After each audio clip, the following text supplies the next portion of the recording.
one nation, under God, indivisible, with liberty and justice for all.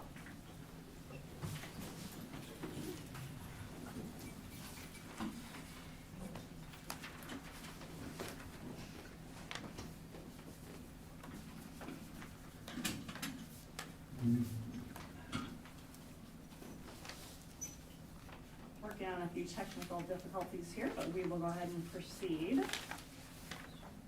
Beginning with 2.01, our annual appointment and oath of office.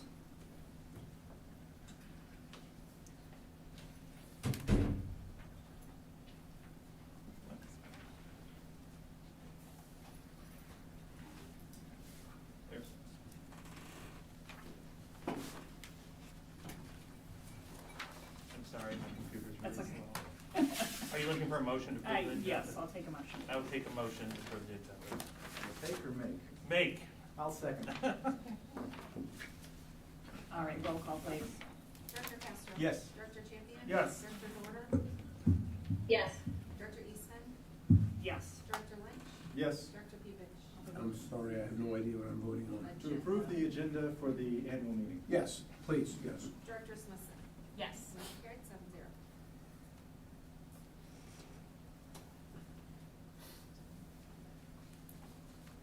Sorry, my computer's going to lose. No, they're all really slow. It's catching up. Okay, that's okay.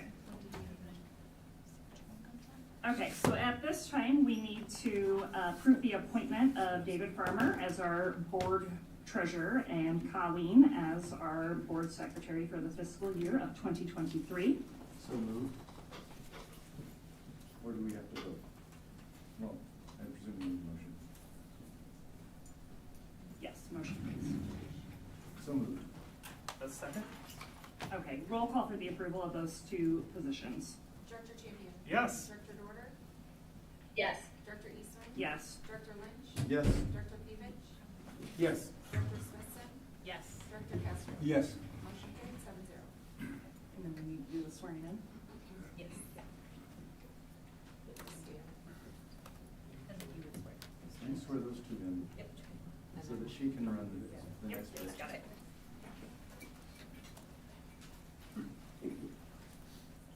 Do you solemnly swear that you will support the Constitution of the United States and the Constitution of the State of Iowa, and that you will faithfully and impartially, to the best of your ability, discharge the duties of the office of Secretary and Treasurer in Bettendorf Community School District as now or hereafter required by law? I do. Thank you. Thank you.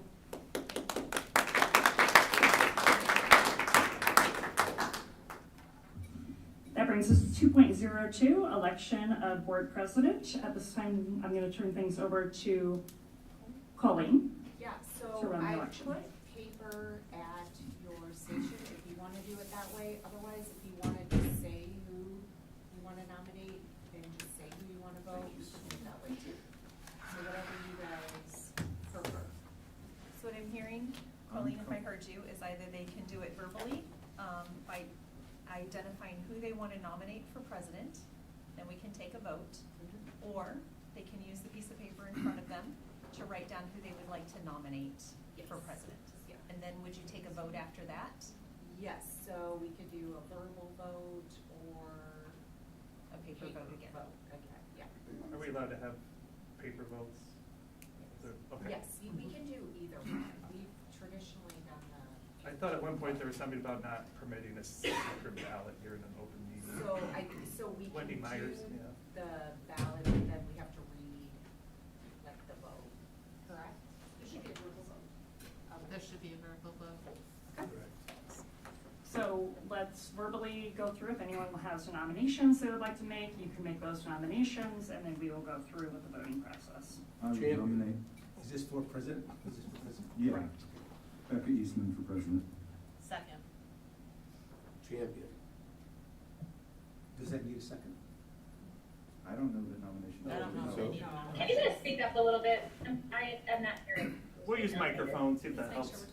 helps. we're talking. There was motions for board president. Richard nominated Becca. Pevich and Castro nominated me, Andrew. Linda also nominated Becca, if I remember correctly. Any further nominations? Okay, we can go through the voting process. Wendy, does the voting process need to be verbal as well, or can that be? The voting process needs to be verbal. Okay. So just go down the So roll. should we Do just roll do call and ask. for Becca first? Yeah, And then, and then we'll do vice president. It's a separate agenda item. well, we have 2 nominations. Well, just ask us, go down the roll, and we'll either vote Eastman or Champion. Right? Okay. I think we're just working through this. Okay, That's yeah, true. This is the first time, so. Yes, I agree. We're figuring Okay, it out. It'll so work. this is for president. Okay, so Director Dorter, Eastman. Director Eastman, Champion. Director Lynch, Eastman, Director Pevich, Champion. Director Smithson, Eastman. Director Castro. I proudly cast my vote for the gentleman statesman from the great state of Iowa, Andrew Champion. Director Champion. I'm gonna vote Eastman. All right, so we have I appreciate the nomination. I 4 just- votes for Eastman and 3 votes for Champion, so Eastman is the president. All And then right. we'll do the same thing for vice president. Okay, that brings us to 2.03, nominations for board vice president. I would nominate. I'd like to nominate Andrew Champion for vice president. Speaker's right over my head. I was just gonna say that's loud. Any other nominations? Polly.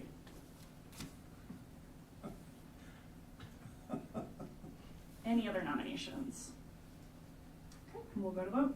Director Eastman, Champion. Director Lynch, Champion, Director Pevich, Polly. Director Smithson, Champion. Director Castro, Champion. Director Champion, Stay consistent, and I will not vote for myself, Paul. Director Dorter. Champion. All right, so we have 5 votes for Champion and 2 votes for Castro, so Champion is the vice president. Okay. Thank you. That brings us to 2.04, appointment of legal counsel. do they need to get sworn in, Colleen? No, because it's the same. Don't be the same. We can just Maybe do it it's as just, might maybe be it's for just good new measure, board go ahead. members, once they're elected, that have to get sworn in. Okay. That could be, I can talk. So we're doing, 2.04. Do you have a motion?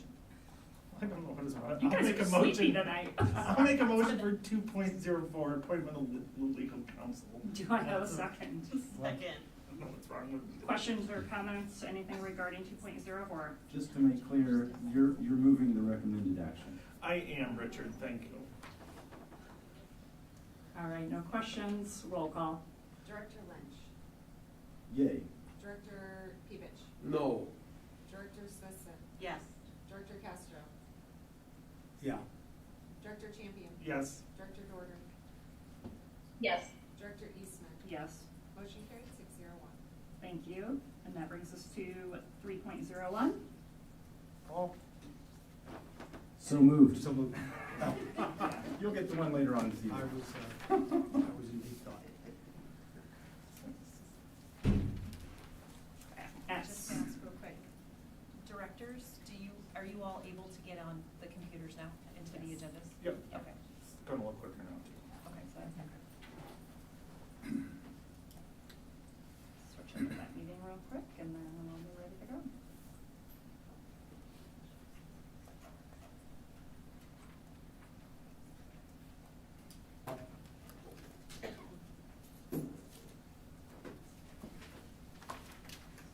Okay, we are going to, at 6:10 PM, call the meeting to order. At 1.01, we have already done the pledge, so we are moving on to 2.01. Do I have a motion to approve the agenda? I just do have a question. call to order states is at 6:20. Do we need to wait for 6:20 to begin regular business? Not if we conducted our business of the other one. Okay, I'm just clarifying, so, thank you. You need a motion to approve the agenda? Please. I will make a motion to approve the agenda. And a second. Second. Roll call, please. Director Castro? Yes. Director Champion? Yes. Director Dorder? Yes. Director Eastman? Yes. Director Lynch? Yes. Director Pevich? Yes. Director Smithson? Yes. Motion carried 7-0. Thank you. Moving on to 3.01, the National Apprentice Week. We have a couple of guests that I would like to invite forward. And we would like to recognize our current apprentice. Yes. So welcome, please do introductions. Yes. You ready? Okay. Hi, everybody. I'm Haley Hoyt. I serve as the Future Ready coach at the high school, and I have Peyton Struick with me. He is one of our students up at the high school. And I just want to recognize Peyton tonight and update you all on some of the wonderful things we have going on in Bettendorf in regards to apprentices. First, I want to recognize Peyton because he is our very first Bettendorf apprentice. Out of any of our programs, he is a welding apprentice, as you can maybe tell right now. He was worried, and I told him to come straight from work, and it would be okay. So he looks wonderful and smells like a weld shop, which I said I like that, so that was fine, right? So a little over 2 years ago, Christy Kleppe and myself started working on what we needed to do to provide this opportunity for our students. And we were all ready to go and just waiting for the perfect student to get started with. And actually, we were on a work-based learning trip. Do you remember that? And he met some people from John Deere, and they loved Peyton, because how can you not love Peyton? And they offered him the opportunity to interview for an apprenticeship based on that introduction. So I am just so proud of him. I love talking to Peyton. I could cry right now because I'm just so proud of you and all the hard work you're doing. And I just really think that you're making a name for Bettendorf by being out in our community and working. How many hours a week do you work right now? Depending on the day, but if I stick to like the noon to 4, 20 hours. 20 hours a week on top of school, and over the summer you're working 40 hours a week. And we're pushing for at least 2,000 hours in this apprenticeship so that he can be a completer of a registered apprenticeship program. So I'm just so proud of you, Peyton, and I just want to recognize how wonderful you are.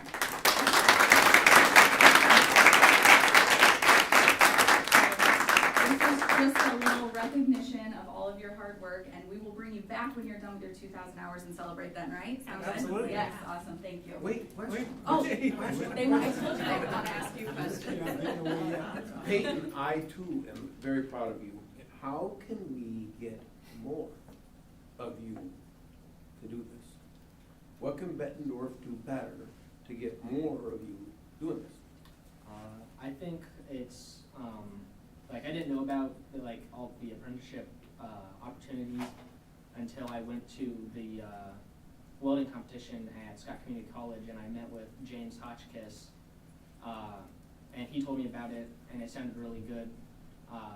Unfortunately, I started 2 months late, but with working nonstop, I'm now actually ahead of everyone else, and I'm almost done with the program. I have, I think, 3 welds left, and then I'm done.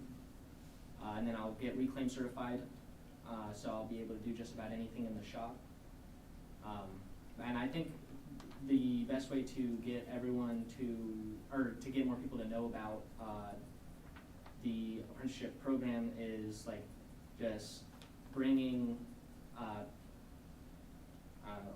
directors from different companies into Mr. Milburn's prides and stuff, or during welding too, just take a day out to go and learn about different companies' apprenticeship programs, because I know there's a few other ones around here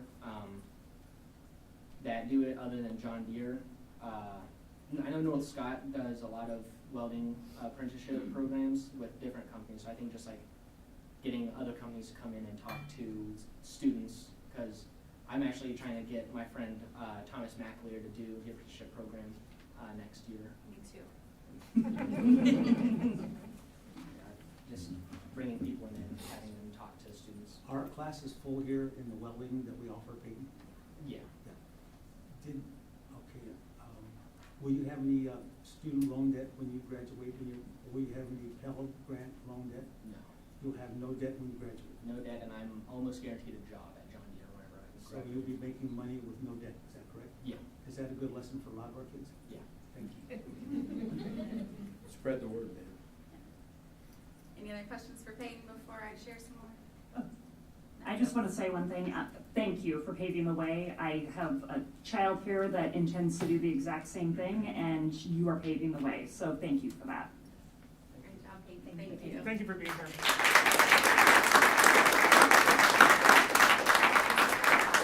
Mrs. Hoyt, would you also, I don't know if you will be addressing in the presentation you're going to give, but would you also, if you're not addressing, but could you address some of the challenges too to getting students to highly consider the apprenticeship programs as the amount of hours over the summer?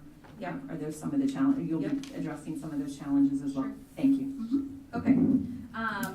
So what I wanted to share first was what is an apprenticeship and what does it look like? What is Peyton going through? And you kind of hit on that. What are we doing to create this opportunity for students and have it for no debt, no cost to them? So an apprenticeship is on-the-job training, which is what Peyton was explaining. He goes to do his 20 hours a week with John Deere, and then it's continued education. So Peyton has continued on in welding classes. These are college-level welding classes, so when he finishes, not only will he be a completer of a registered apprenticeship program, but he will also have a college-level welding certificate from Scott Community College. So not every apprenticeship, as we continue to build more, will have college classes just based on what the program is. But welding, for sure, these students will not only have the opportunity, but the continued education. So you're gonna see that a lot as we continue to build, that we're gonna try to pair it with college education, so definitely watch out for that. I also am hoping to continue to recruit students. Thomas is one of them, so I hope he's tuned in right now and listening. We hope to continue to grow this and to make sure that we are identifying the correct students to do it. I think this would be a great time to talk about those challenges because Mrs. Clevey and I have identified a lot of students that would be wonderful candidates for this program, but the biggest challenge is getting them to agree to the hours. So when they are signing on to this, they're not only signing on to paid on-the-job training, but they're signing on in agreement that they're gonna work towards at least 2,000 hours. And in those 2,000 hours, they're making sure that they meet competencies and standards. So some of those, might take longer than others, and it might take them longer than 2,000 hours to meet those competencies. That's a lot of time for a student and their family to agree to. So one student, for instance, we thought we were ready to roll, but their family decided they wanted their kid to stay a kid and they wanted to enjoy summer with them and go on some family trips. And understandably, the companies that we're working with, they needed someone to work. So it just didn't work out to allow that kid to continue. The same thing happens with a couple students we had that are athletes. It does not work with their schedule to be able to do it. Maybe we'll find a way one day, but just the students that we've worked with so far, I would say our biggest challenge is getting them to agree to the 2,000 hours. So we'll keep trying, we'll keep getting the word out and getting the right people in. I love your suggestions, Peyton, for spreading the word, so we will definitely do that. I do want to mention a couple other apprenticeships that we have in the district right now. So one of them is a little bit different than what you could experience with a student, and it's our Teacher Preparation Registered Apprenticeship Grant Program.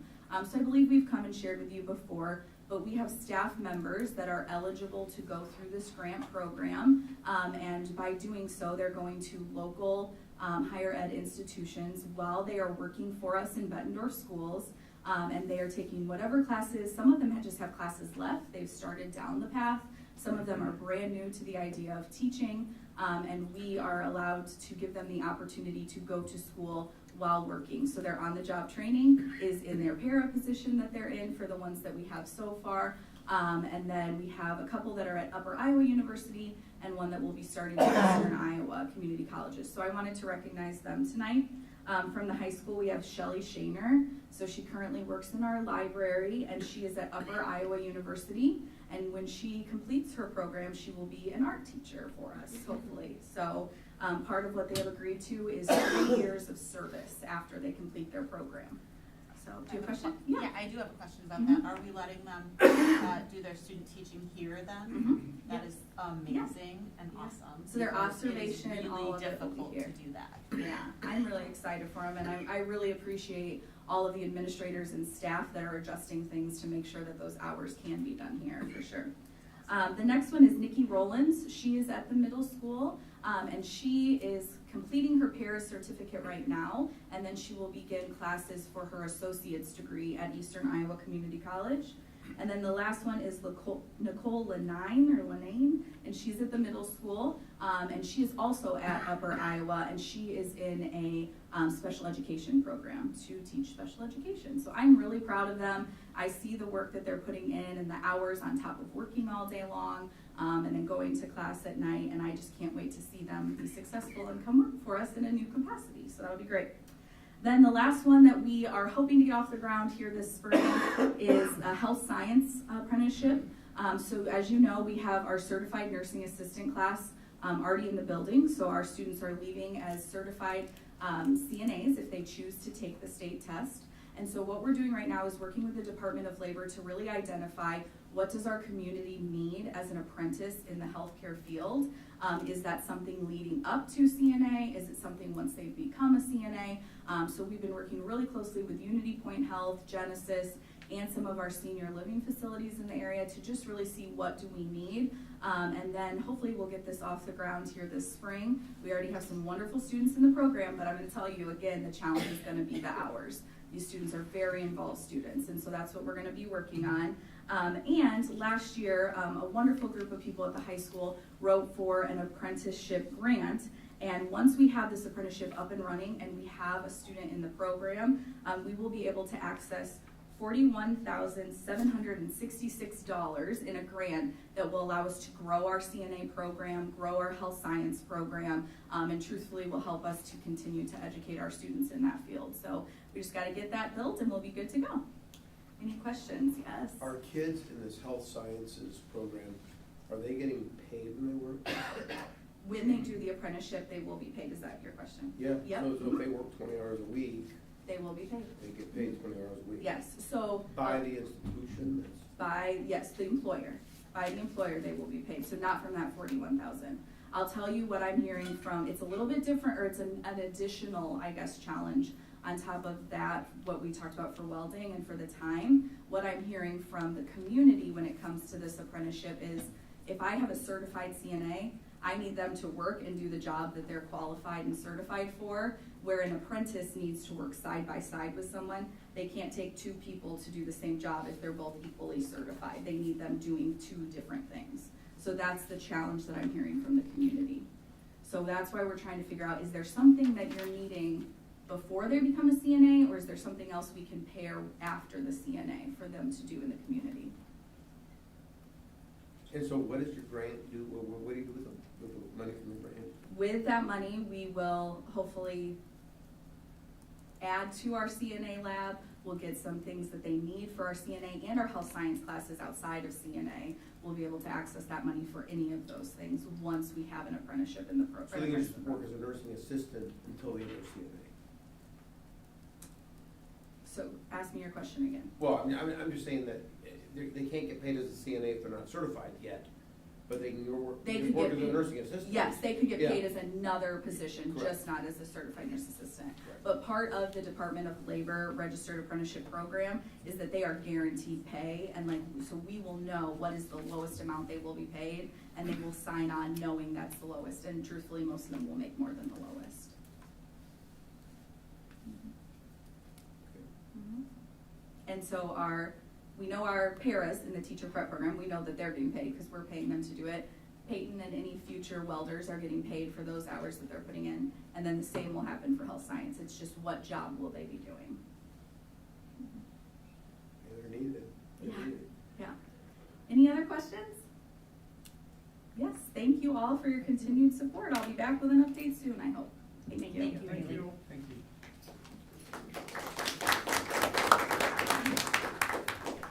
That brings us to 3.02. At this time, any member of the audience may address the board with comments about items of interest or concern. Citizens wishing to address the board during public comment must complete the public input board meeting form that is available in the back corner of the room in its entirety prior to the start of the meeting, or at minimum prior to speaking.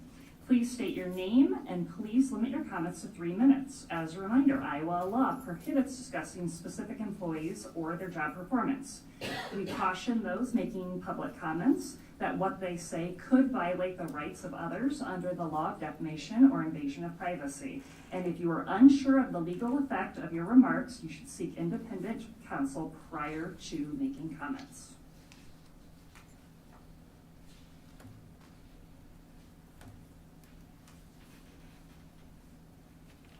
All right, seeing none, we'll move on to 3.04. Oh, I'm sorry, I just skipped at 3.03, board shared communication. Now my computer's extra fast. Okay, Director Castro, would you like to start, sir? Sure. Our district had a lot of Veterans Day celebrations in different buildings, and I was lucky enough to attend the one at middle school. It was probably one of the best ones, probably the best one I've seen at middle school that I can remember. If any of you went by, you saw flags lining from Middle Road all the way into the entrance into the building, and flags lining the entrance, the exit going up onto 18th Street. And I was glad it was kind of a cold, nippy day because the flags were waving. And that was really impressive. I thought that was just really awesome. And thanks to Mr. Hartley and his staff for getting that all arranged, and the custodial staff for putting the holes into the ground so that the flags could be inserted into them. So that took a lot of work. Into the middle school band, I believe it was the band that performed 3 songs as well as the national anthem. In the raising of the flag, Officer Levis taught the kids inside how to fold the flag correctly and properly and how to unfold it so it didn't touch the ground when it was being raised. It was just an awesome deal. And as I was leaving, a couple of young kids said, "Thank you for your service." And I said, "Thank you very much. You live in the greatest country on earth." And we proceeded to get into a discussion on the Hegelian dialectic regarding Marxist socialism in different parts of the world. And I felt they were very well educated on that. I was just kidding when I said that. So I was like, Paul, I can't believe you got all that in with those guys. They were very smart. So it was just awesome deal, and thanks to everybody in middle school that helped participate in doing that. Also visited middle school last Thursday, and it was just interesting for me to see the way, I believe this is my second visit to middle schools, the way the hall monitors and there are other things in this, there are other components of this that kind of help turn down the temperature in the building. They do a great job of walking the halls and interacting with kids, and I couldn't believe the way that the kids are so familiar with seeing them now that they just interact with them like they're just long lost friends, and they come up and get hugs. They'll talk to them, they'll give them a high five, a low five, they'll fist bump, and it's just amazing. And especially when the hall monitors are in the cafeteria, that seems to be one of the hot spots, or has been one of the hot spots. Just how they just move around the tables, interact with kids. They've gotten to know the kids really well again. And I think that just kind of helps calm that situation in there. And it's just, I think they're doing a good job. Mr. Hartley is also doing a good job of working with these hall monitors. But as I thought about it, just one more thing I'd like to have a think about. Possibly, they are told kind of what they can and what they can't do, what kind of scenarios they can get into or not get into, have to stand back from.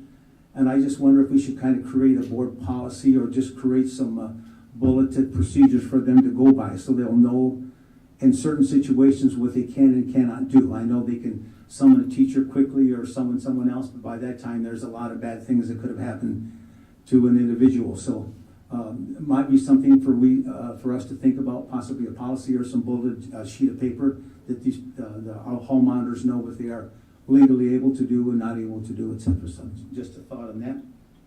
And that is it, full stop. Thank you. Dr. Smithson. I just wanted to comment, I was looking over the communication that came out from middle this week, and I saw that they have activities planned for the Week of Kindness, and I thought that that was really, it was a great thing to do for our students, to remind them that being kind takes many forms, and they're even having a Be Kind to Yourself afternoon. I believe that's tomorrow, and I was very impressed by that. Thank you. Director Champion. I am not gonna repeat everything Paul said, but I was also at the middle school on Friday, and shout out to Alan, Brad, I'm forgetting a bunch of staff that came in very early that morning. Probably, it was kind of our first winter morning too, but they put a lot of flags up, and it was truly stunning when you came around the corner, especially off the Middle Road entrance. The kids playing the band songs did a great job. It was cold. Their instruments were probably rapidly changing to temperature, and they were able to keep going. So I just want to thank you for that. There was a middle school parent link meeting last Wednesday, and I would just call out to Bettendorf parents of kids at the middle school that parent link would love to see some additional bodies at that meeting. There's our core group of parents that kind of revived that and have it going again with Alan and the staff. So I'd love to see some more people at that. I mentioned something to Celeste when I came in, but I just want to compliment the Celeste and her staff on the district communications that have been coming out on for Fridays. I feel like every week they've been kind of coming a notch up. I think the flow of it and the graphics, and there was especially a component on Fridays with some basic district data, such as free and reduced rates and number of students. I think the district communications are so much, they've come so far in 6 months, it's unbelievable. And I literally come through, I'll sit down sometime on, usually not Friday, but maybe Saturday, and I go through the whole thing. I click on every link, I follow everything, and I just think I think there's so much more information in there, and it's in a much better format. So I just want to say thank you. Thank you, and I'll echo those same sentiments. That is one of my Sunday morning activities, is to go through everything. I had the privilege of spending a whole lot of time at Grant Wood last week. I was hosting some visitors, part of the foundation who fund the Beyond the Bell program. So I would love to give a shout out to Jill, the principal at Grant Wood. They are off to a tremendous start at Beyond the Bell. The hockey team, the QC Storm, has been there teaching the kids how to play hockey again this year. The Foreign Language Club has gotten started. The STEAM projects that are taking place are unbelievable, and they're only a weekend. So I'm super excited to see how tremendous that program is already doing and just getting things launched for the year. So thank you to everybody at Grant Wood who's putting in countless hours, and thank you to Jamie for following up the next morning with the meeting. So much appreciated. Mr. Lynch, go right ahead, sir. I very much enjoyed the Veterans Day event at the middle school as well. I got to thank my colleague, Director Castro, for his service. A shout out to Mrs. Youngs and Mrs. Hines for the work they did preparing the band, and for the band kids that played through that cold. I also got to see and was quite impressed by the way the marching band event was able to adapt on the fly and come in from the rain and put that on in the gymnasium. That's what I've got. Thank you. Thank you. Director Dorder. Yeah, so it's been a busy couple of weeks. I've had lots of opportunities to go to different things, and I want to shout out to all of our PTAs across all of our schools, between fun nights, skating parties, book fairs, dine and donates. There has just been an incredible amount of PTA support, and so I would just encourage anyone who has a few minutes of spare time to volunteer. There's a million sign-up geniuses out there that you can get involved through, but I just think it's great. And between the Veterans Day celebrations and all the different things that are going on in our schools outside of school hours, there's I believe an orchestra concert or band concert tonight, all kinds of things. I just want to draw attention to the fact that there is so much good going on in this school district. I agree with Director Champion. The communications have just been incredible, and I just hope people are noticing how many awesome things are going on, how many things we're doing so well here. I'm just very, very proud. Thank you, Director Dorder. And Director Tevich. I'll just piggyback on what Paul said. My dad's a World War II vet. He's still alive. Freedom hasn't come free. I just want to thank all the vets and happy Veterans Day. Thanks, sir. we will move on to 3.04, Superintendent's Report. Dr. Morris. Good evening. As Director Dorder stated and our other board directors, there's been a lot going on. We have a lot of wonderful events showcasing our students, being put on both by staff as well as our PTA, PTOs, and boosters, so we always appreciate their support. Later on the agenda tonight, we have a proclamation in honor of American Education Week. I just want to personally thank our team of dedicated professionals who support our teachers and students and families on a daily basis. We definitely could not serve our students without their diligence, their passion, and their dedication to our district, to our students, and our staff. Like many around this table, I want to thank all of our staff who coordinated such a vast array of celebrations for our veterans. I had the privilege of attending several of these events on Friday. Thank you to our board of directors who were able to be at sites and participate and support staff. And again, I want to personally thank our district staff who served, and all of our parents and community members who have served and continue to serve in one of our armed forces. We appreciate your service and your sacrifice that you have made. Board, in an envelope that you have in front of you tonight should be a packet of thank you cards.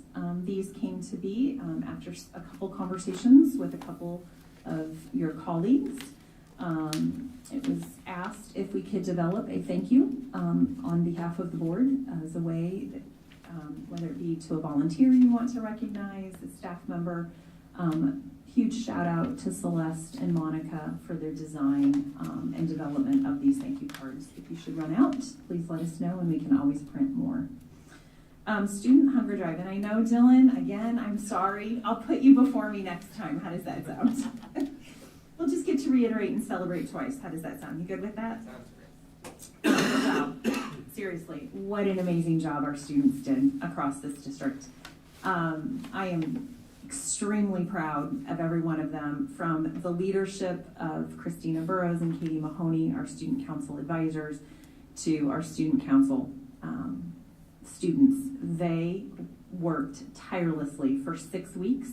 What I'm also most proud of is their coordinated effort to have a pre-K through 12th grade drive across this district. I don't know that any other district involved in the Student Hunger Drive did that, and I can't thank our students enough for what they did.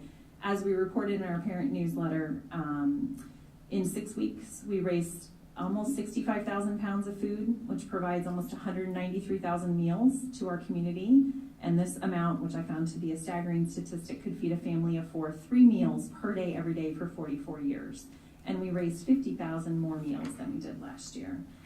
What was pretty amazing is our elementary schools dove in there, as well as our middle school. One of our elementary schools, Hoover, raised almost $1,800 in cash through a coin drive and a couple other events that they did. So shout out to Mrs. Esbaum and her Hoover team over there. And then Mark Twain came in with the most food donations. I think they had over 30 very, as they said, heavy boxes. But together, our elementary schools alone raised about $2,000 and roughly 2,000 pounds of food. So I'm very proud of just the efforts of all of our students and staff in the district. We had our second facility advisory committee meeting. They met on October 24th. The focus of this second meeting was to review the physical assessments for our elementary school buildings and the educational assessments completed with our administrators of all of our buildings. So looking at educationally, what are the needs in terms of learning, teaching, etc. And then they worked through a process at their tables around identifying either whether there be additional needs than what surfaced through the physical assessments and educational assessments, as well as starting the conversation of prioritizing needs. And so that committee was provided a survey where they took all the needs that have been identified through the conversations, through educational assessments, through physical assessments, so the qualitative and quantitative data, and they were asked to identify their top 15. We're still culling through that data. We have a steering committee meeting tomorrow, and our next facility advisory committee meeting is the Monday we return from Thanksgiving break, which is November 28th. So that is, they are fast and furious working But it is a tremendous committee. They have really dug in and really been focused in the time that we've had them. Our second SIAC meeting, so School Improvement Advisory Committee meeting, was last Monday on November 7th. Celeste and I had the opportunity to engage them in conversation and group work around our district website. So as we reported earlier this year, we've been doing some branding work and just kind of getting input on our brand, who we are, on our Bett logo, as well as our bulldog and our other school mascots. This time the focus was on the district website. They engaged in some activities around what do you like about our current website, what suggestions for improvements do you have, and what are some websites that you like out there and why, so we can start. We know that, as I often joke, our website is being held together by our Director of Technology and our Director of Communications with literally, I think, duct tape at some time, and so it is time for us to look for a new one, but we also in that process want to make sure that we are going to build a new website that is meaningful to our community, because we know that that is accessed quite frequently by staff, by community, by parents, and by students. And so we don't want to just go through the exercise of updating. We also know there's some other compliance issues around being ADA accessible, but we really want it to be meaningful. We want it to be functional, and want it to draw people in. One of the best suggestions, I think, that we had that night, and Celeste, jump in if you disagree, but we have two individuals on that committee who have at some point been new to our school district, one within the last year, about a year and a half, and both of them had had conversation and a suggestion for us about remembering to look through the lens of that website from someone who is new, who is coming to our area that doesn't know about our district. Things like, how do I find out what my neighborhood school is? How do I register my students? So just thinking through that. And I think that's a really good reminder, because those of us that have been in the system, those things are kind of secondhand to us, right? And so we thought that was excellent feedback from our community, and so appreciate the work that our SIAC team does. We were so engaged in that conversation, we didn't get to our second agenda item, which was parent engagement. So they have some homework to do, and we'll be coming back in February to look at that piece around parent engagement. I heard Director Champion talk about getting more people to come to the Parent Link meetings. As I meet with our Parent Executive Council, which is our PTA, PTO, and booster executive boards, they're seeing the same thing. How do we increase involvement and sustained involvement? And so we want to dig in as SIAC and PEC and really look into how can we engage more families out there. Looking forward to IASB this week. We have Iowa Association of School Boards annual conference. We'll be traveling to Des Moines, a few of us, 3 of our board directors and myself. So looking forward to that learning that will come with that. Also want to thank the students. I think I've been, in the last 2 weeks, had conversations with students at Grant Wood, Mark Twain, Paul Norton, the high school, and so always enjoy my time. Our high school students are engaged in a branding conversation, and their input was quite valuable. And the Director Castro to follow up in terms of our volunteers and making sure they have clarity around, so they feel comfortable with what they can and can't do. That is part of the onboarding process when they are going through training with United Way. And then I know Tammy Chelf, unless Mr. Hartley, that's changed. Tammy is overseeing our volunteers, and I know she checks in with them and also meets with them when they start new and reiterates kind of expectations. But we encourage them that if they are wondering or having questions or concerns, that they reach out to Mrs. Chelf directly at the middle school. And we're working with United Way. It looks like we will be transitioning the portal piece potentially and the onboarding piece back to our district. We're super appreciative of United Way's involvement. We feel like it's time and a place that we can do that. We already have a process for other volunteers in our district to go through for background checks and orientation and training. So hopefully I addressed that, Director Castro. I just think would be better if they just had something, some kind of a printout legally what they can't do. Certain scenarios like fights, people congregating in the restrooms, what can they do? If there's a fight in the restroom, can they break it up? Do they have to go call somebody? I mean, certain typical scenarios that they would be able to see and have in front of them. I know beforehand what they can and can't intervene in, so I think it would be better to have a printout or something legally that they could work from and study from on their own. And I think that it would be super challenging to capture every scenario, but I know that they have been invited to participate in ongoing para training that we have. We'll make sure that that continues to be addressed, and I'll work with Mr. Hartley and Mrs. Shelf to see what other kind of guidance we can put together. Thank you. And I think we had someone in the audience, I don't know, if there was a hand that's up. I'm a volunteer who's going to speak. Yeah. I did go through the onboarding process, and there was a written description of what we were to do. Their situations, who to contact is pretty clear, and then we have their training, and then I am doing I think myself and one other at the middle school are is signed up for the Para Academy. That's going through that process. So to me, it was pretty clear what I was supposed to do at the beginning. It was in written form. So that's just from the volunteers' point of view. That's not the training. Okay, thank you for that Thank information. you, and thank you for volunteering. All right, thank you, Dr. Morris. Brings us, I do have a question, I'm sorry. yeah. Oh, and just remind me, because the suspense is killing me. When does the board hear results of the facilities committee meetings or the community meetings? The suspense is killing you. It is. I'm just joking. I'm just joking with you, Jamie. Whoever thought the facility advisory committee would be so suspenseful? I think it is suspenseful. It is, no, it is exciting work, and I will tell you, this team, this group of volunteers who give of their time once a month, or once every 3 weeks is wonderful. Our goal is to have some kind of an update for you at the December 15th board meeting. Thank you. That's the goal we're striving for. I will try to wait, so.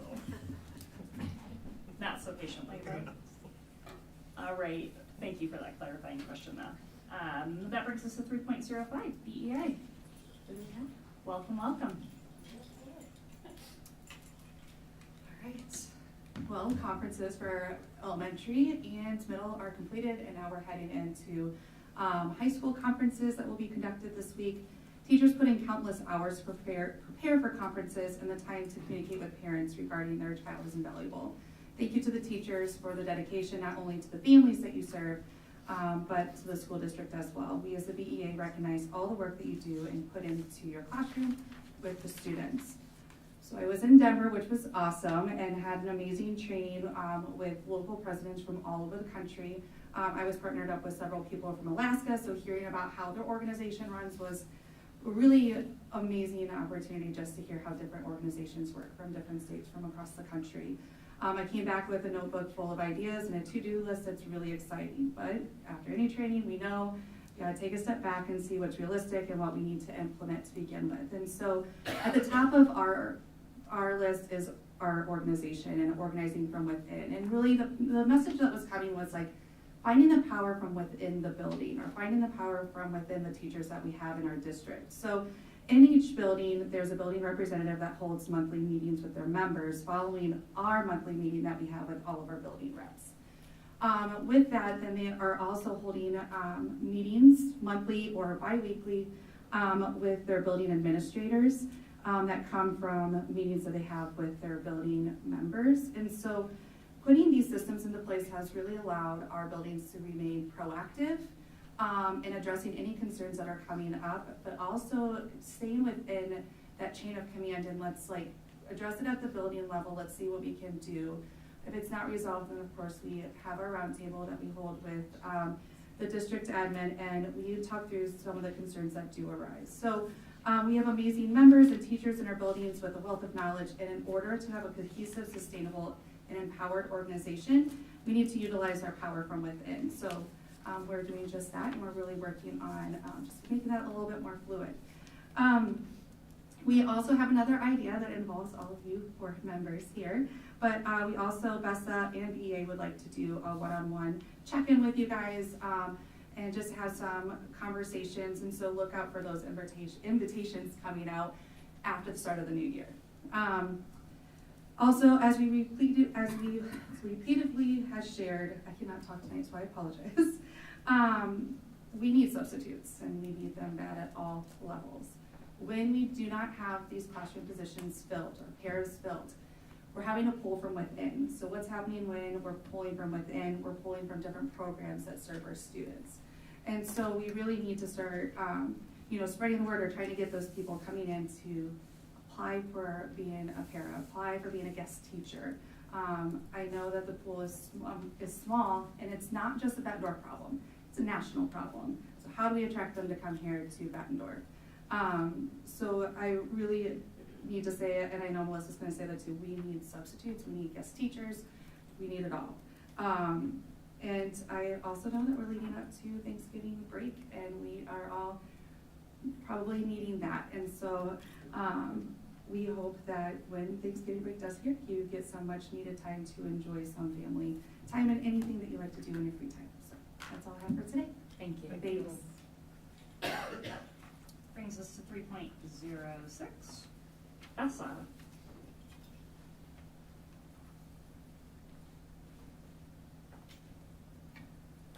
Good evening.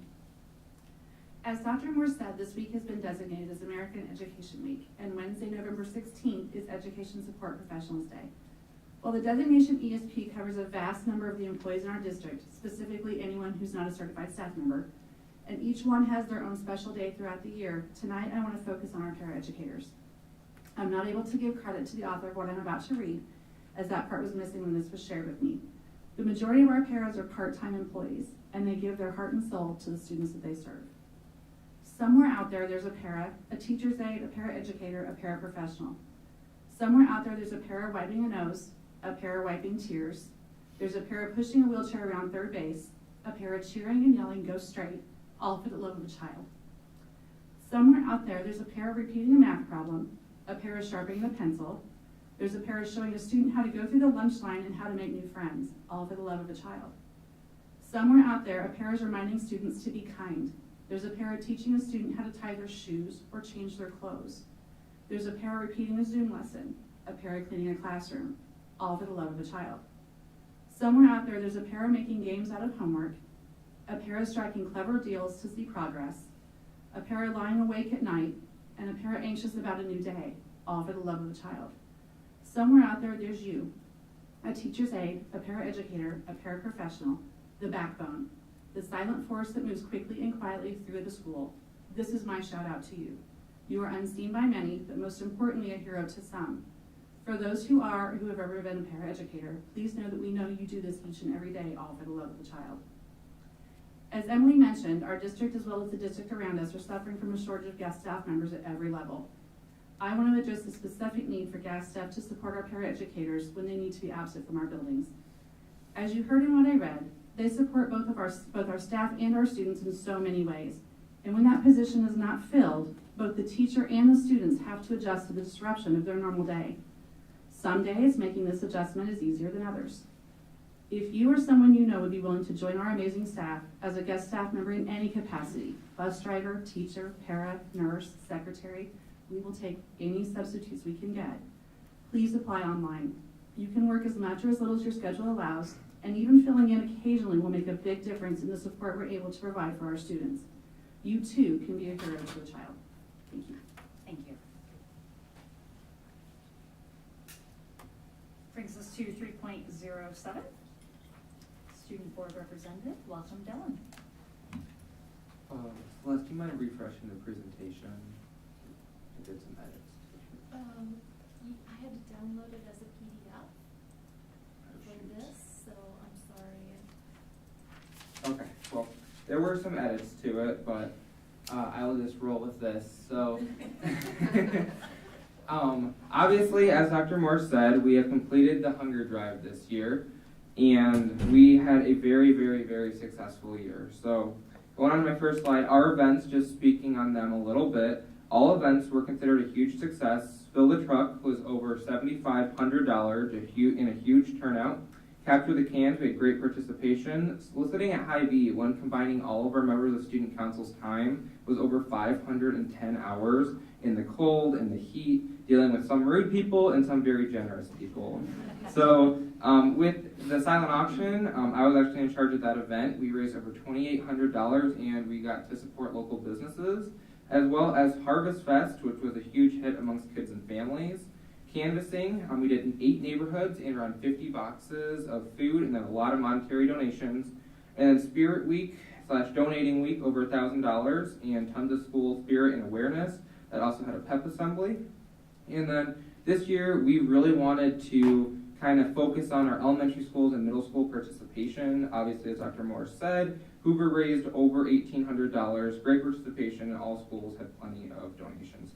So with all of these events, we really tried to strategically think of how can we capture the most awareness, the most donations, and the most support for our issue. And that's when we target all the different groups. We target the parents with the silent auction, kids with Harvest Fest and involving the middle school and elementary schools, and students through Spirit Week. So we're going to continue with this with this logic behind it and this plan moving forward. So the impact, is that not, I think it's the next one if you want to go change. So the impact is 64,636 pounds, which is equivalent to 192,000 meals for families in need. And all of this was from October 3rd to November 10th. And we got second place out of the 15 schools that participated. So the food is distributed to more than 400 hunger relief partners across the food banks, 23 county service area, providing meals to children and adults facing hunger. So this is obviously more than just a Bettendorf Quad City thing. This is a huge thing for all of the counties that it supports. And then since the hunger drive started, more than 16 million meals have been provided. That's just the student hunger drive as well. So thank you. Thank you to our community, students, staff, and our board members, because we couldn't have done it without you. And I am honored to have served as ambassador, and I'm glad to go out in such a successful year. And I would, if you want to go back a slide, Celeste, sorry. I did want to kind of highlight the growth and success that we had. As you can see, we started out really high in 2017. We had COVID hit, and it was already on the decrease in donations. That's the amount of pounds we have in food. And then this year is our top performing year in the last recorded year that we have. So this is a very good year for us. So I did want to ask the board if we had any questions or comments regarding the hunger drive or any other events that we have coming up for Students Council. Awesome. Then I wanted to end on a little shout out, a couple little shout outs. So this year's senior class has over the last 4 years has contributed to over 150,000 pounds of food to the food bank, which is really impressive, and that's more than we've ever had before. And it's really hard going for the senior class to be leaving, but we feel like we've really kind of shown the juniors, sophomores, and even the freshmen how to continue this going forward.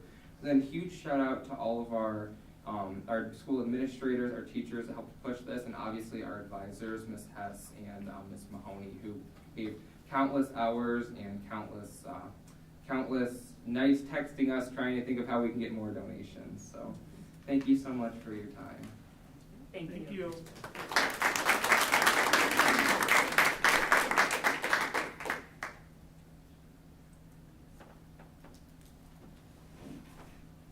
My computer's jumping again.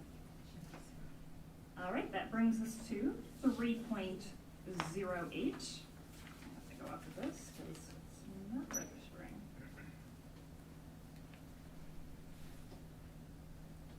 We would like to recognize the 2022 festival for the All-State Ensemble that will celebrate the 76th anniversary of the All-State Ensemble. The district auditions for the 278-piece All-State Band, the 214-piece All-State Orchestra, and the 601-member All-State Choir were held on Saturday, October 22nd in Independence, as well as the Atlantic, Indianola, and Washington. Approximately 17% of the students who audition are selected for members of the All-State Ensembles. Participants will rehearse in Ames on Friday and Saturday, November 18th and 19th, and the festival concert will be presented to the public at 7:30 p.m. at the Hilton Coliseum at Iowa State University in Ames on Saturday evening, on November 19th of just this weekend, as a matter of fact. Iowa Public Television will record and rebroadcast the concert. So congratulations to all of our students who made the ensemble. That includes Audrey Scarlett, Jalen Thorson, sorry my contacts are really cloudy, and Lucas Witt, as well as the band members Gianna Schwartz, Emma Pearson, and Kaylee Wolf, and for the choir, Jack Cockane and Grace Moore. So congratulations to all members. I should clearly be reading with my cheaters. So congratulations to everybody involved.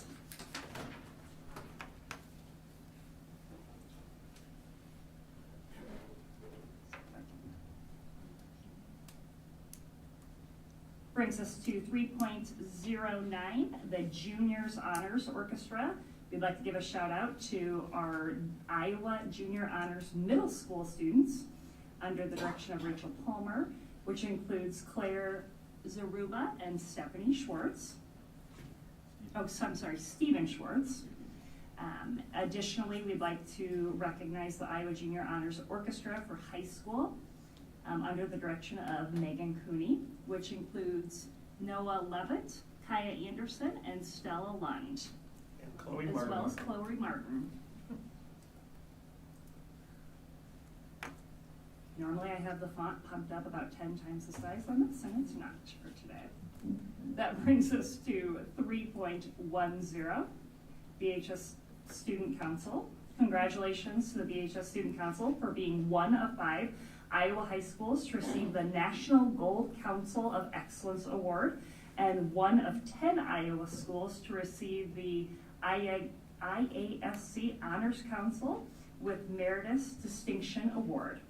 We are the only school in the Quad Cities to have earned either award, so huge congratulations.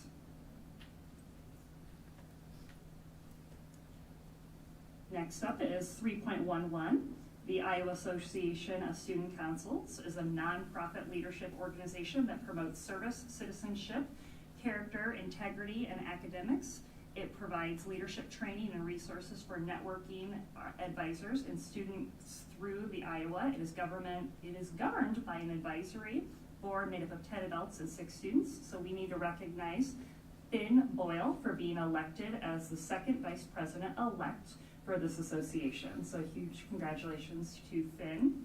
He's always a pleasure to host here at the meetings. Very smart young man.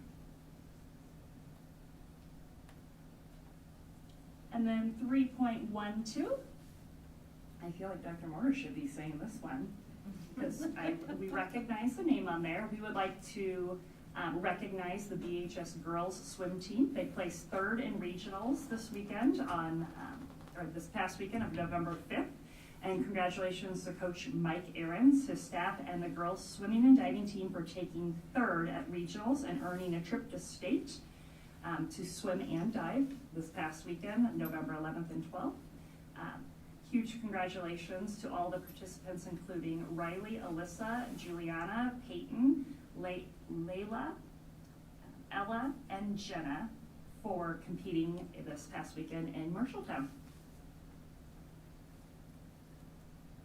All right, moving on to 4.01, do I have a motion? I'll make a motion to approve the consent agenda. I can second that. I just have one quick question. Sure. There was nothing attached on 4.04. I assume that means we're just approving the newspapers, same as the current year. It should be in the agenda item, it should say approve. One, my computer's not coming up. It's blank. Oh, It was last night, I should have sent an email about it. wow, it was not blank when we published it, it used to say approve Quad City Times as district's newspaper. Well, was the clarification that that's the intent? Is we want to the recommendation is we continue with the Quad City Times. It was on when we agenda reviewed last week, we don't know how it dropped, so it would be the Quad City So Times. I would motion to approve the consent agenda with the, just saying the approval of the naming newspapers, Quad City Times. Okay. I have a question on the consent agenda, before we vote, on the bills to pay. We're spending another 18,000 for Hanover, and I'm just wondering, what are we getting for that, and what have we gotten for that? So we're continuing, just looking at it quarter by quarter to continue to have them do some of the deep dive in the research that we don't have the staff time to be able to do. So they're helping us develop a climate and culture survey for staff, families, and community. That is almost ready to go. We had hoped to roll it out at the end of first quarter, but there was some things we wanted to further align it with our PBIS work, which you're going to hear about a little bit later tonight. That the goal of that ongoing is to have that survey available to our families that's more district specific, and our community around climate and culture for staff, students, community, parents. And we'll this year roll it out at the end of first semester and at the end of second semester. Another research project that they're working with us on is looking at, so we have our instructional coach team along with Jamie Olson and our administrators going through a framework for coaching, student-centered coaching. We also recognize in our district an alignment around an instructional framework to guide our work is important, and so they're digging into the research around potential instructional frameworks that align to the student-centered coaching, as well as the curricular programs that we use. Those are two examples of some of the research that they have helped us with in the projects. Last year, they led us through our strategic planning process. They did workshops on site. They're helping further develop our administrative team's use of digging into data. What data should we be looking at? How is that informing our practice? So those are some examples of work that they are doing for us. Is this 18,000 for work previously done or for future work? A combination of both. So like I said, the climate and culture survey work is in motion, and so is the instructional framework work. The instructional framework work is more second quarter work. Those are just some of the examples. They continue to work with our leadership team, and we have monthly check-ins with them. And so we worked with them this year. I believe I had this discussion in the summer around looking at a quarter by quarter basis, that the possibility of not needing them all year. Is this a 1 quarter payment? Yes. And you said that the survey would come out in first or second quarter, so we're talking 3 quarters from now. No, I said first semester, January, at the end of first semester. Our goal had been October originally, but we didn't feel it was ready to go. We wanted to further align it to our PBIS work, and frankly, administratively, we're a bit short-staffed at the administration center, and we can't keep all the work moving at the same I get time. that, but first semester is January? Yeah, we end first semester January 12th with a staff work day on So the the 13th. end of first semester, you're saying? Yes, I said at the I'm end. sorry, okay. We'll roll it Okay. out to our community at the end of first semester. Got it. Any other questions? Roll call. Director Champion? Yes. Director DeWorder? Yes. Director Eastman? Yes. Director Lynch? Yes. Director Pevich? Yeah, I'm sorry, no, it's just based on that. That's what the reason. Director Smithson? Yes. Director Castro? Yes. Motion carried 6-0. Thank you. Brings us to 5.01, the American Education Week proclamation. Do I have a motion? Richard, do you want to read that? You can make the motion. I don't think I'll get I through do it. I have, Linda's going to Oh, read okay. the motion for us. I'm sorry, read the I'm gonna make a proclamation. motion too. Oh, yeah, I can make a Perfect. motion. I motion to approve the American Education Week proclamation. And a second. I will second that. Go ahead and read that for us, please. Whereas public schools are the backbone of our democracy, providing young people with the tools they need to maintain our nation's precious values of freedom, civility, and equality, and whereas by equipping young Americans with both practical skills and broader intellectual abilities, schools give them hope for and access to a productive future, and whereas education employees, be they teachers, guest teachers, custodians, bus drivers, librarians, or support staff, work tirelessly to serve our children and communities with care and professionalism, And whereas schools are community linchpins, pinning together adults and children, educators and volunteers, business leaders and elected officials in a common enterprise. Now, therefore, it be resolved that November 13th through 19th, 2022 is hereby proclaimed as American Education Week within the Bettendorf Community School District. All right, thank you. Roll call. Director Dorter.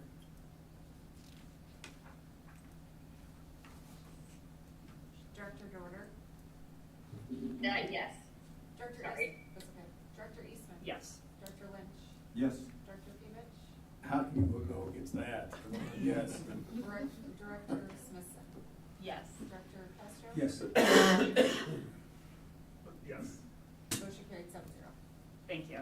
Brings us to It was just because I read it so well. Brings us to 5.02, first and final read of policies. Do I have a motion?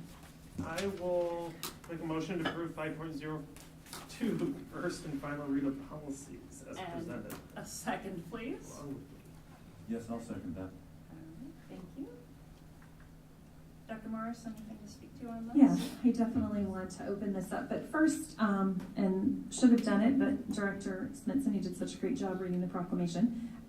As you'll note on our agenda, we are doing our best to tie our agenda items back to the strategic plan that was developed, and so you will see some continued work in that area and more refinement as we go through. But I just wanted to point that out, as I believe we had some discussion at a previous board meeting around that. So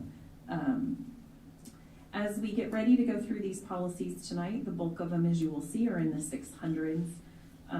As I have had ongoing communication, we also had this on the October agenda. We did make requests that it come off until tonight because we noticed there were some errors when things got uploaded, so we appreciate that understanding. But tonight, when you, as you're looking through these board policies, I do have Jamie here tonight to speak to the 600s. Bree is here regarding her policy in the 800s, and Jill is here also regarding her policies in the 4s. And Karen Allison, Director of Student Services, and I see some nurses out there, are here for the new policy around Narcan. So we have a combination of policies. As always, we look at what IASB is recommending for language. Many times we take that language and fit it to the context of Bettendorf Community School District. Tonight, in regards to several of the 600 policies, I had the privilege and honor of also collaborating with our teacher librarians, some of whom are sitting back there, trying to be hidden in the back row, but I see you. High school teachers, administrators, and even our district legal counsel tonight. Some of these policies, and I explained previously at a previous meeting, we have a desk audit that is to be completed in timing with our next board meeting. This year they're asking for quite a few policies to be loaded in this desk audit, all of which you are seeing tonight in the 600s. So that is why they are batched together. In addition, they kind of work together. They are, have a common theme, and so I wanted you to know that this was truly a labor of love before you tonight, with a lot of collaboration, a lot of conversation, and really an effort to capture legally what we're required to do, but at the same time capture the voice of those in the field that are doing the work on a day-to-day basis. And so I would be remiss if I didn't say thank you to our teachers, our teacher librarians, and our administrators and our district council for their support, their input, and their voice about what is to be presented to you this evening. And so I think I'd first like to start with the 600s because there's so many of them. Ms. Olson, if you would mind joining us if they have specific questions. Any questions pertaining to the 600 series? Just a comment, not a question. I know that a lot. Those are my favorite. I know how much that a lot of work has gone in from a lot of people, and even though we approve these in one reading here at this board table, I know that there have been multiple readings, and I appreciate all that effort. Thank you.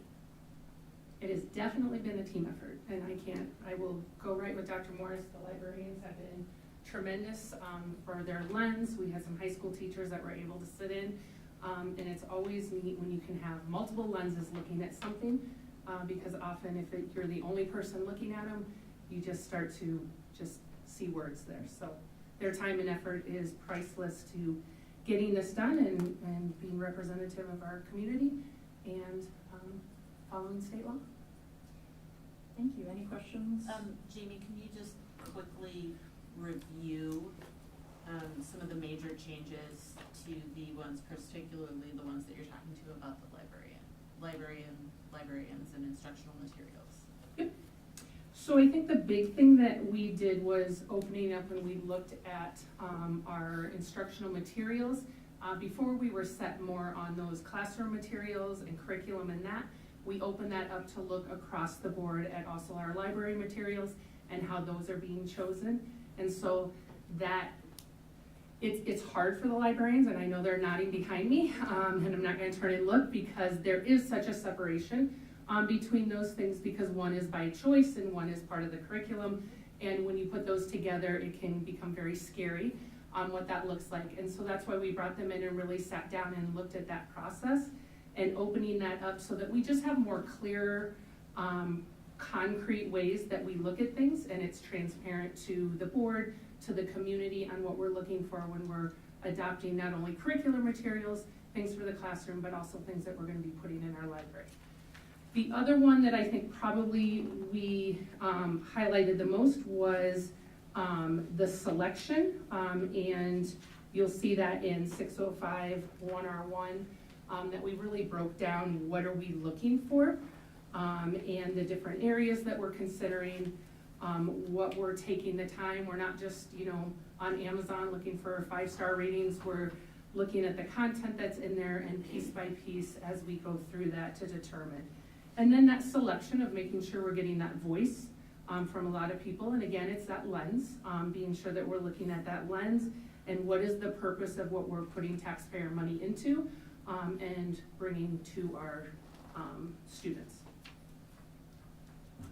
Can I just add to that? So in addition to what Jamie said, the other piece that was driven is, per our Department of Education, is that alignment to House File 802 as well. And so making sure we were reviewing, I didn't have any concern, but it was also time for, board policy must be reviewed every 5 years. And so alignment to that, but also to be in agreement with what our Department of Ed was asking us to do. Any other questions? Go ahead. Yeah. Well, I wrote it down here someplace, down in one of those policies. It says the words that are offensive, like mankind, won't be used, words will be substituted. What kind of words do you think would be substituted for words like mankind, generally speaking of the human race, etc.? Can you go a little deeper on that one for me? Yeah. Which policy number specifically, Director Castro? I think it's under 605.1R1. And it goes, there's a lot of crossing out, and it goes down to Roman numeral number 2, materials selected for use in libraries and classrooms will meet the following guidelines. Okay. That's a Roman numeral 2. If Celeste will get to that. Sure. Keep crossing, keep going. Oh, is it under vocabulary 1B? Does not use man or yeah. similar limiting word usage and generalization or ambiguities? Yeah. Ambiguities that may to cause people. others to feel excluded or dehumanized? Yeah. Just what kinds of words do you think might be used in there at all? Or just an observation, Humanity, humankind. Yeah, I think it's just trying to get, so it's not Humanity just. has man, okay, that's just. Right, that's man. I think So it's how just you trying to gonna avoid open that broad from just man, how do we make sure everyone's feeling inclusive? Humankind, human woman. Instead of policeman, you say police officer, Human those person kind of kind. things. Be inclusive of everybody. Human person kind. Well, I think in general, that's Person. just talking about not just using man when describing a group of people. So there's lots of things that could be substituted in there. It's just when we're looking at, I mean, our librarians are professionals, and they'll know that if it is a up-to-date piece, it will not have that language in it. There are lots of outdated things that we would pull because, not just because of that, but for other reasons. Our librarians are professionals, and they'll know if that is in there or not.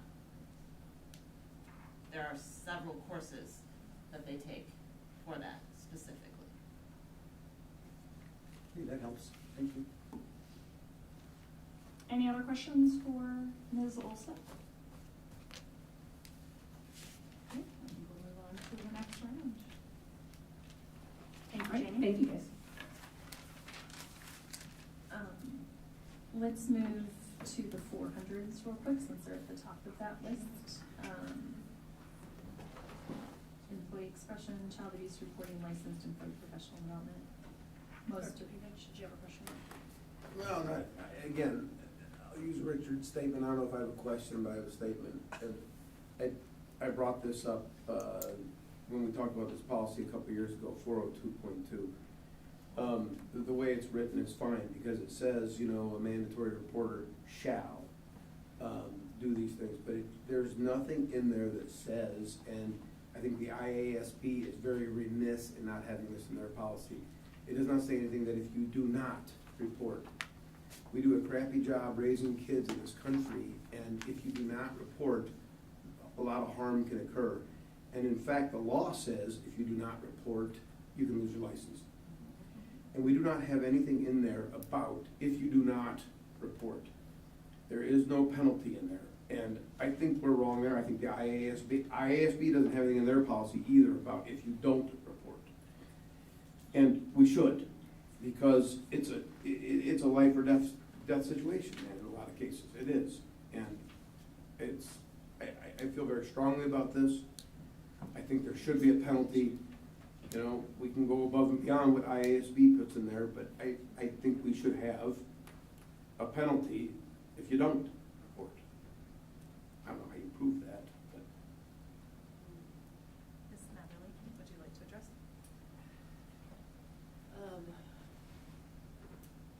You can't support that. You can't argue with what I said. Obviously, if you don't follow the law and you're a licensed person in the state of Iowa, whether it be medical or teaching. Yeah, but it doesn't say that. Policy doesn't say that. It doesn't say your license is at risk if you do not report. And it should say that in there. And it doesn't. Well, But I would that's imagine kind of duplication. State law says that. Yeah. The licensing And the legal requirements state reference is that. there. Right. So why won't we put it in the policy? So just as a reminder, you know, if you don't do it, your license is at risk. The policy does say. A lot of people don't want to hurt parents' feelings, and so they don't report. But it says, you know, I would all give our licensed teachers school and staff employees, more teachers, credit than coaches, and that. parent educators are to report alleged incidents of child abuse they become aware of. So it says. It says they this is your shall, duty. correct. Yeah. And it would be covered in the recertifications every, 3 years now, that online thing you have to take through the department, that online course, I think I take every 3 years. What's wrong with putting it in the policy? What's wrong with putting it in the policy? Do we have, One more thing you have to fix. I'm if making something people changes. sign a paper before they speak here. I'm not specific in a policy, but by golly, I can't say your license is at risk if you don't report child abuse. I can't put that in a policy. do we have that on in the every policy. other thing that deals with It already employees? is. And it's That in if the they don't do contract. it, that their license is at risk? Like what? What else puts their license at risk? This is a If mandatory they're not reporting. following the curriculum, if they're not doing all of the other things that they're supposed to be doing, their license is at risk. And unless we're gonna put it in every single policy, it shouldn't be in this one either. That's not a law. That if they don't follow policy, their license is at risk. That's not a law. This is a law. Right? So Right. their Well, it's not in the consequences are policy. law, The law and that trumps we are not our lawmakers. policy. And we aren't law enforcers So why not put it in either. the policy? Why not put it in the policy? What's the problem with putting it in the policy? But I would turn that on its head, and why do we need it in a policy if the law trumps what our policy states? And I could not disagree with you more that I do not believe for one instance, and I don't think historically speaking, we have any evidence of the fact that a single one of our staff members have, out of fear of parents, neglected to report things, and I have much more faith in our staff that they are doing the right thing for our students every single day. So I would argue to the ends of the earth that I will give you a very specific incident, but I don't want to bring up that topic again. But we do have examples of that. I'm not going to sit up here and say anything neglectful or potentially damning to any of our staff. They deserve better than that, and they do the right thing for our students every single day. So is there anybody else who has the same concern that Dr. Bevich has? I just have a question for HR. So, like how I deal with my mandatory reporter training is I take the initial class and then I get an email to make sure I do it again and I put it on my project. Are you tracking that at an HR? Oh, yes. level? Yep. Okay. You have to have it done by a certain date. Right. I'm aware of that. I'm just curious if. But as they a get district they get a notice of this and other classes that they're required to take every year. HR tracks it and the BOEE tracks Yes, it. Correct. HR has a fantastic training, or tracking system. I just didn't know if there was a dual notification from the state or. Yeah, there is. I just deal with it on my end. Correct. So just for clarification, what's wrong with putting it in the policy that your license would be at risk if you don't? What's wrong with doing that? We can't take the, Jill, would you like to We speak to can't that take from your what? legal background? I can't cite you specific examples at this moment, but I know that when I have done policy revisions since I've been here in the last couple of years, that there are many things that we, it's referenced in the law that we defer, that state law applies. And so I can't think of them exactly right now, but I know in several instances we have reverted that state law will apply, so we don't need to. Well, I say in my president's statement that you can't say anything about a particular employee, you know, or if you're not sure about what you're about to say, you better get legal advice. But I can't put in a policy here that if you don't do this, your license is at risk. I can't put that in there, but I can say all these other things about the president's statement. I'm worried about what people are gonna say at the podium. I don't see the correlation at all. At all. How do you not see the correlation? How is that not a same example? I'm warning people that there is a legal repercussion, and I'm stating it at a president's statement, which I never used to do, but I do it now.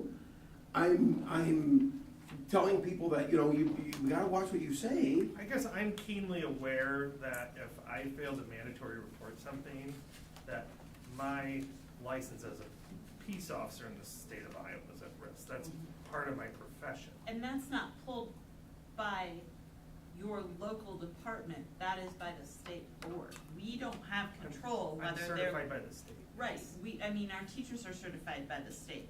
We don't have, we could, I think it's redundant, once they've taken this training, I've taken this training, it is not an easy training, and they are very clear on what will happen if you don't, when you take this training.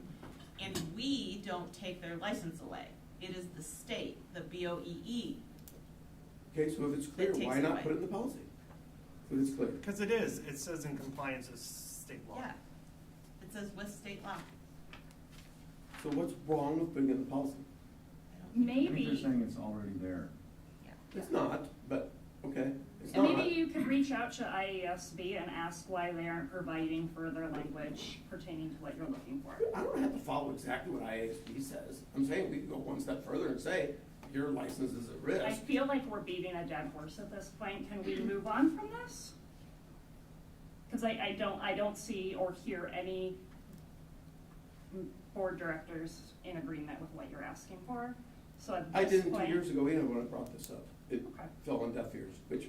I don't think it's is deaf wrong. ears. I would say I'm educated on the matter. But that's different. You're a police officer. Teachers may not even know. Oh, They know. I can guarantee you they Assuming- know. Defense all day. I can guarantee you they know. They can't pass this training if they don't know. And I will I've tell you, taken this training. I It is would not- like you to look at the audience and see Yeah. the look of horror on our employees' faces because of how disrespectful you are being, assuming that they are so ignorant that they don't know what the expectations are. So at this point, I'd like to move on from it because I feel like this is just going down a really bad path and that you're not providing any productive commentary. So let's move on. Are there any other questions pertaining to this section? Hearing none, let's move on to the next part, please. So we have, Bree has brought forward a capital assets update for board policy 802.4. Thank you, Bree.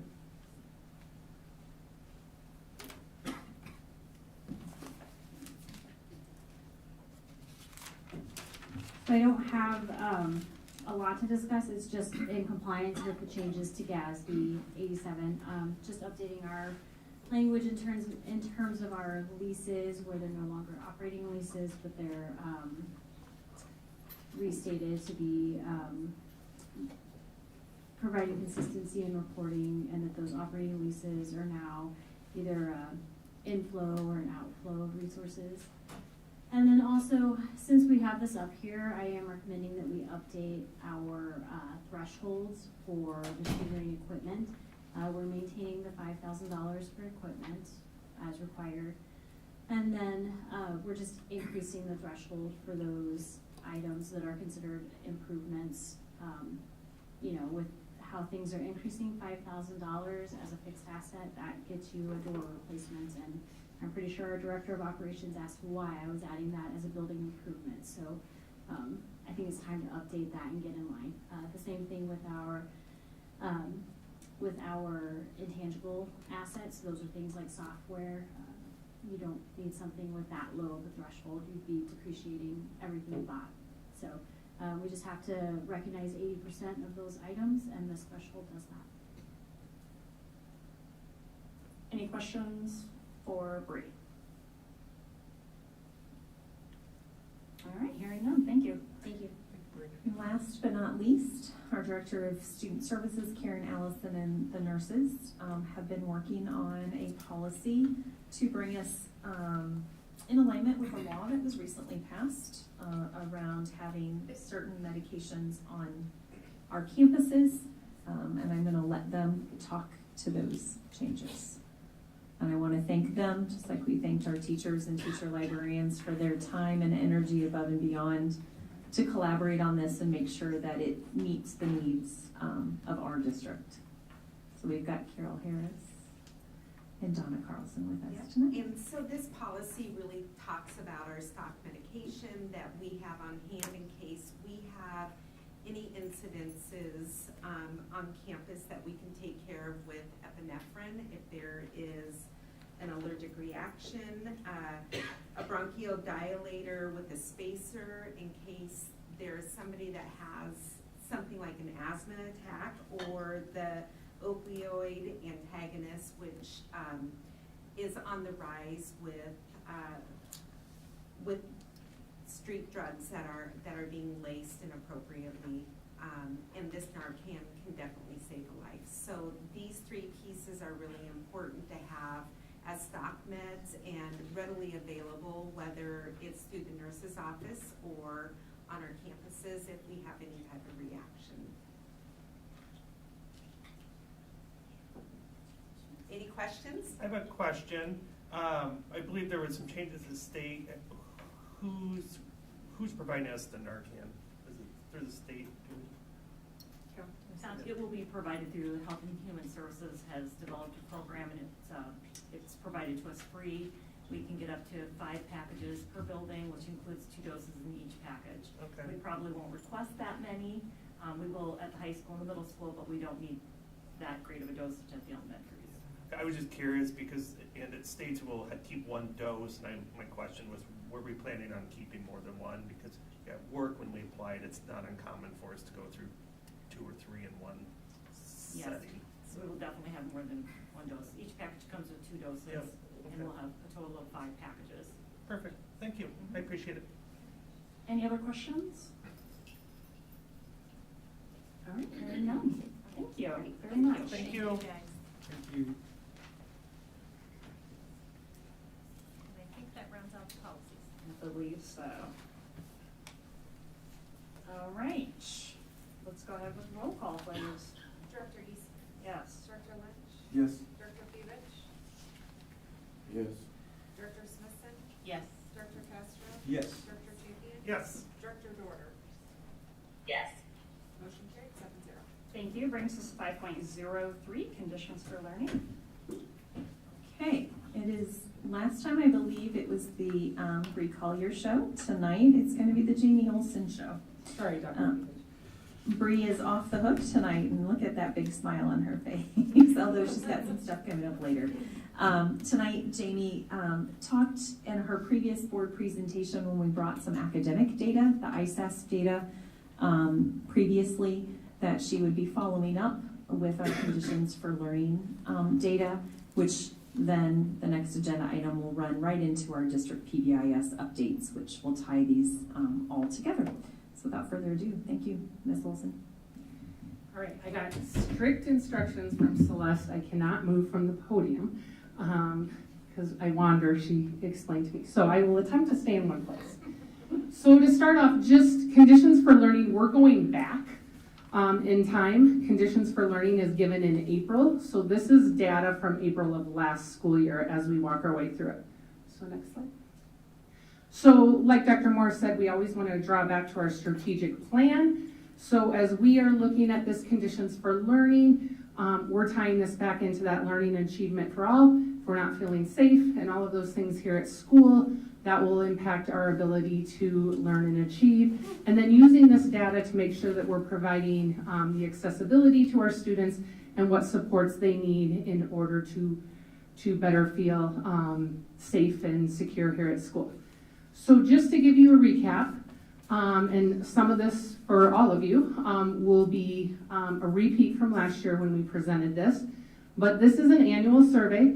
It's given in April. It is required by the Department of Education.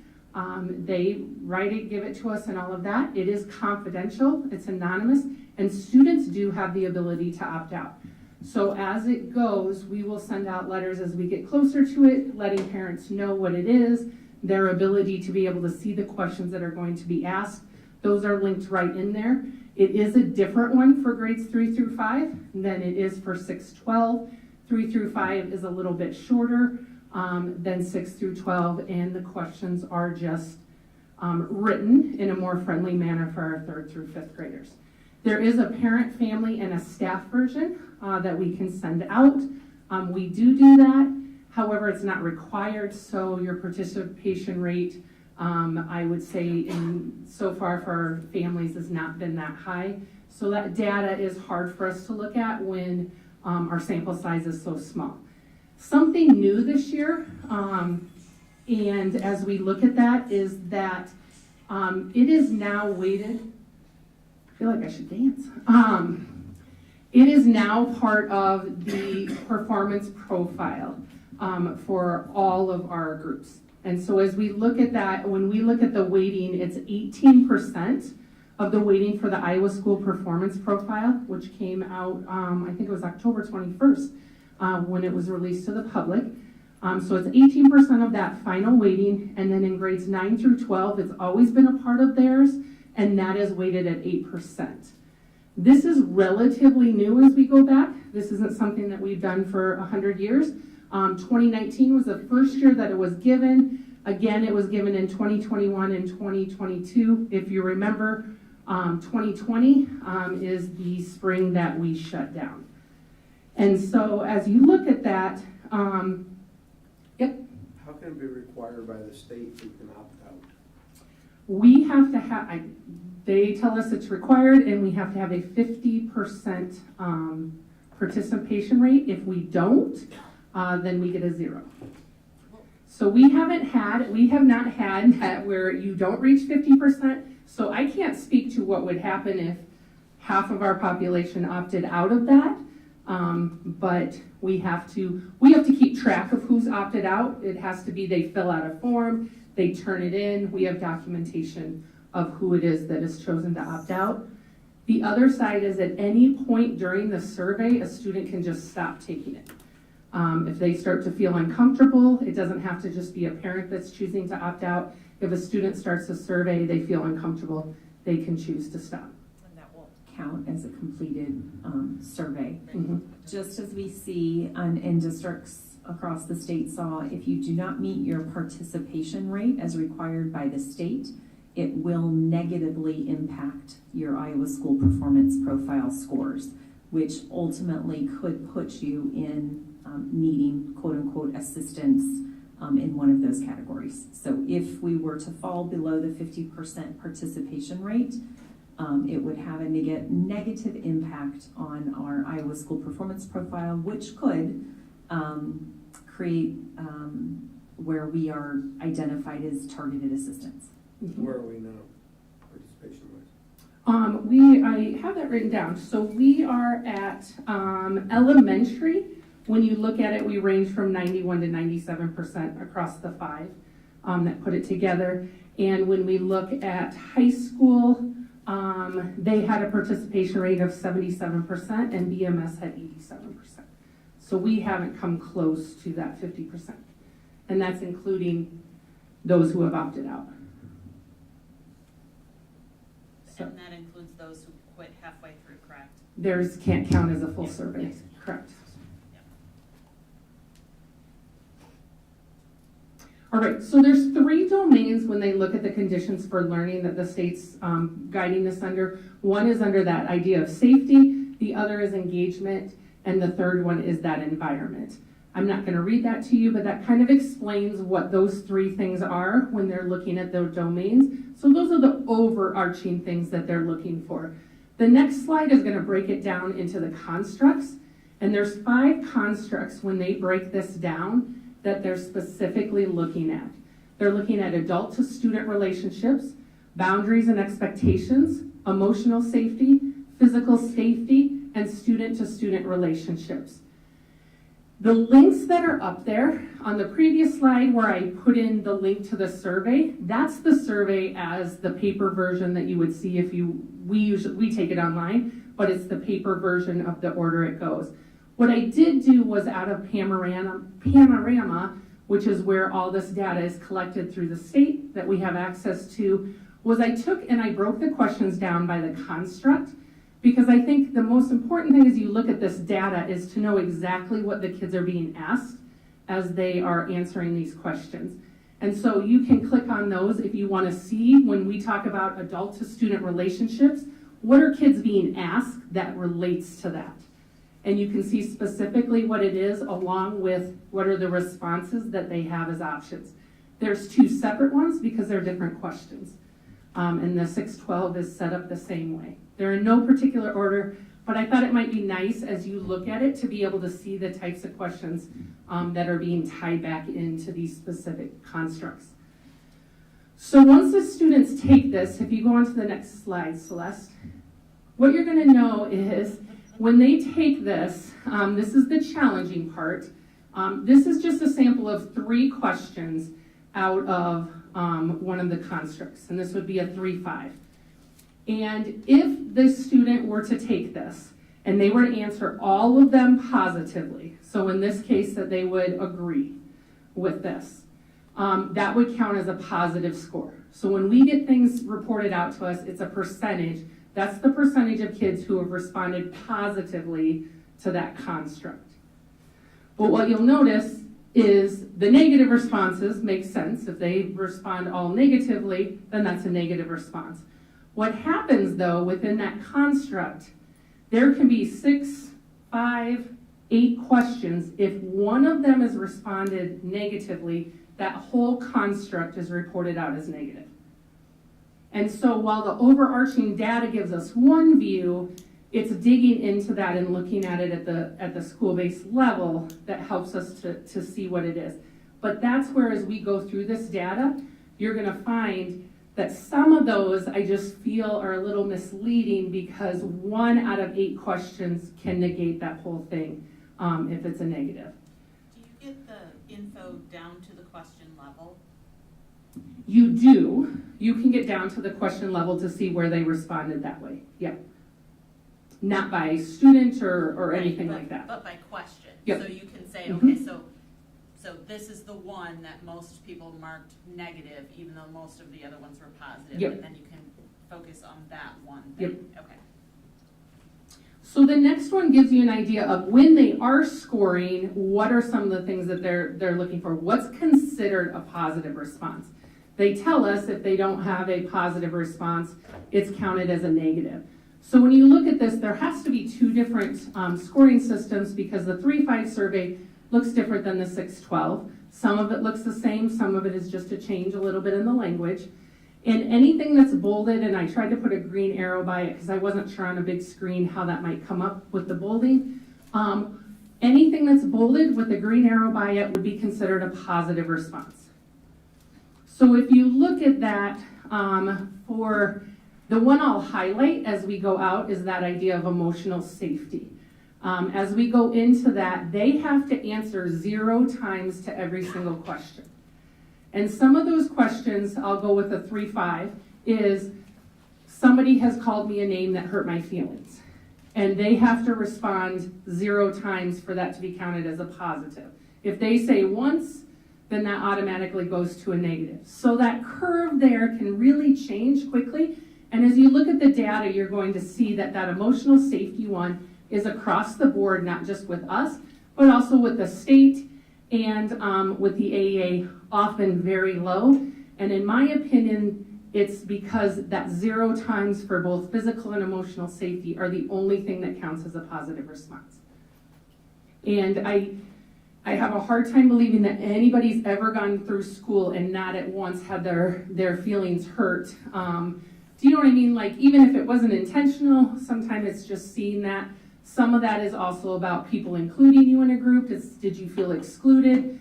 Having worked at the elementary, often we have to sit down and just get kids to understand, how do you think that made Mr. Castro feel when you didn't, let him come over and sit at your table? And it wasn't intentional. It was that learning experience and things like that. So just keep that in mind as we run through this data. So the next set of data that we're going to look at is just our state and AEA comparison. So we're going to start with 3-5. And as you look at this, what you're seeing is the blue bar is our score. So if you look at that top one, the student-to-student relationships, 84% of our students responded all positively to those questions in the student-to-student relationship construct. How does that compare to the Department of Ed? We are 2 below where the Department of Ed is. So that's across the state. They were at 86. Where do we look for our AEA comparison? So Mississippi Bend AEA, we're 1 above. And then that last one is, what is our comparison when we took this last year of our own group? And we were down in grades 3 through 5 by 7. And then walk that through for each one of those. And if you notice that emotional safety, there's that 20%, which without background knowledge is very concerning. I was very grateful that when I subbed in this position last year, that I was able to dig a little bit deeper into what that meant, because as a principal, that was very alarming that our kids don't feel emotionally safe when they're at school. But as we dug deeper into that, it just gave a different lens for what we were really looking at. And so it will mark with you what's their greatest increase. Obviously, adult to student relationship for us went up. We're right at the same place that the Department of Ed was at. Questions on this one? Okay. I have a question. Sure. Do you think, do you do enough teaching about emotional safety to our 3 through 5 kids for them to understand? Like, have you looked at this then, and yes, we have that background, but 20% is still really low. So is that one of the things that you're going to target for your SEL? And that's one of the things that is up for us to look at. Secondary just adopted 7 mindsets as their SEL, and elementary counselors are asking for that. And Sarah and I just had a conversation about that today, is that has to look very different for the elementary and what it is that we're looking at to teach them. Do we? Yes. Does our data say we need to go a little bit deeper with that? Definitely. And I think getting a SEL curriculum that's updated in there and something that's focusing on what our data is showing our students need will be very beneficial to us as we move forward. Mm-hmm. Help me out there, Jamie. Okay. What is, in a nutshell, what's emotional safety? So emotional safety, really, it's targeted around how people make you feel. Like, I feel included. I feel like people are welcoming. I feel like people aren't people aren't teasing me. People aren't calling me names. They'll talk about when they go in there that I just feel welcomed. I feel like I have people to go to if I have a question. I feel like that. And so it's that emotional side of things. They do add in there about I have been, through iPads, communication. The 6 through 12 looks a little bit different. They talk more about the social media and all of that side of things, of being teased or picked on or that. So it's really those feeling like you're part of that community and that you can, they'll talk about having people to play with at recess and being included and that. So, Thank you. mm-hmm.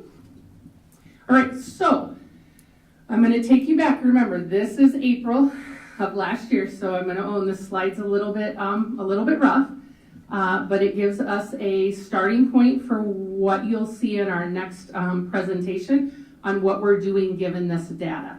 So this you're looking at 612, 2,071 responses through 612 that took this. Remember, you're looking at that percentage of 77% of high school took it, 87% of BMS took it. So as you look at this, you can see we had dramatic drops from the previous year, the spring of 2021, across the board. Emotional safety was our least, but looking at that idea of the physical safety, adult to student relationships.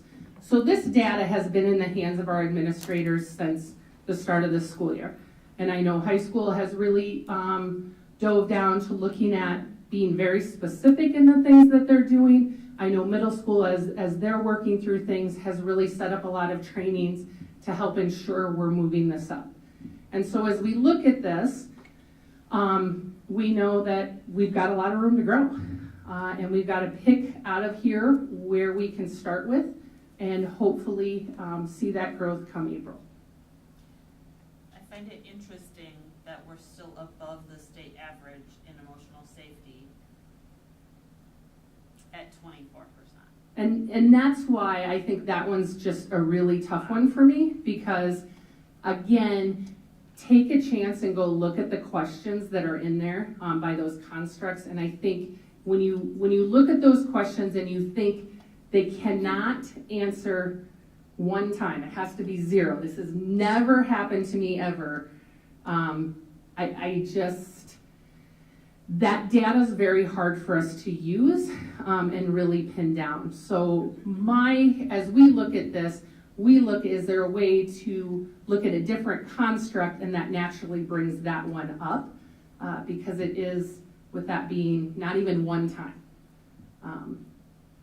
And I think we can all say there was that one time, maybe weekly.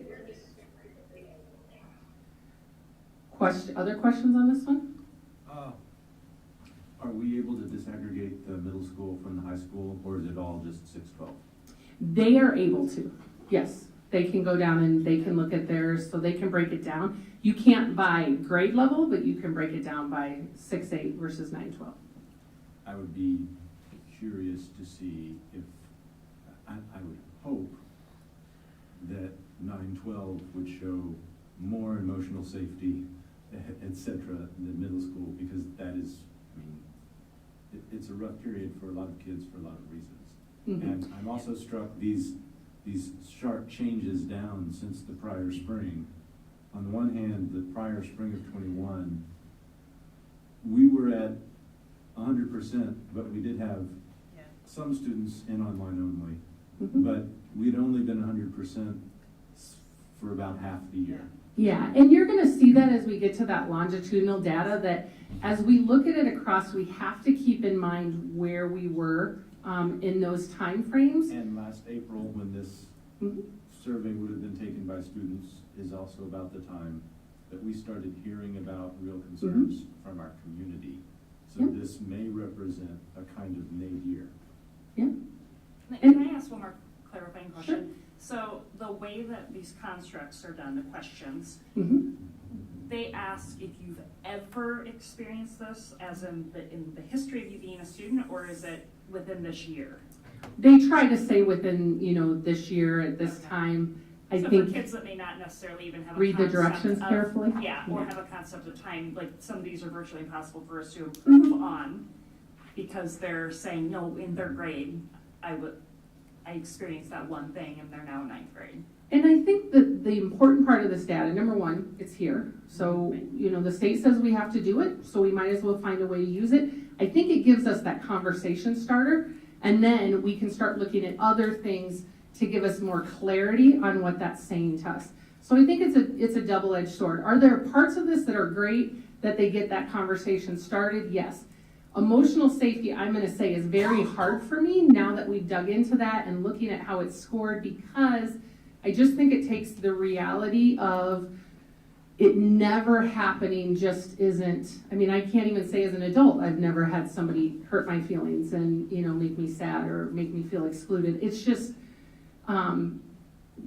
that one's the tough one. Some of those other ones it gives us background information on what the students are looking at, but it isn't the end all be all. You can't take this, run off and make this plan that's gonna fix everything. But to me, when you're like, where do we start? This gives us that opportunity of, let's look here. This is what our kids are reporting. This is what they're saying. Now, what does that really mean?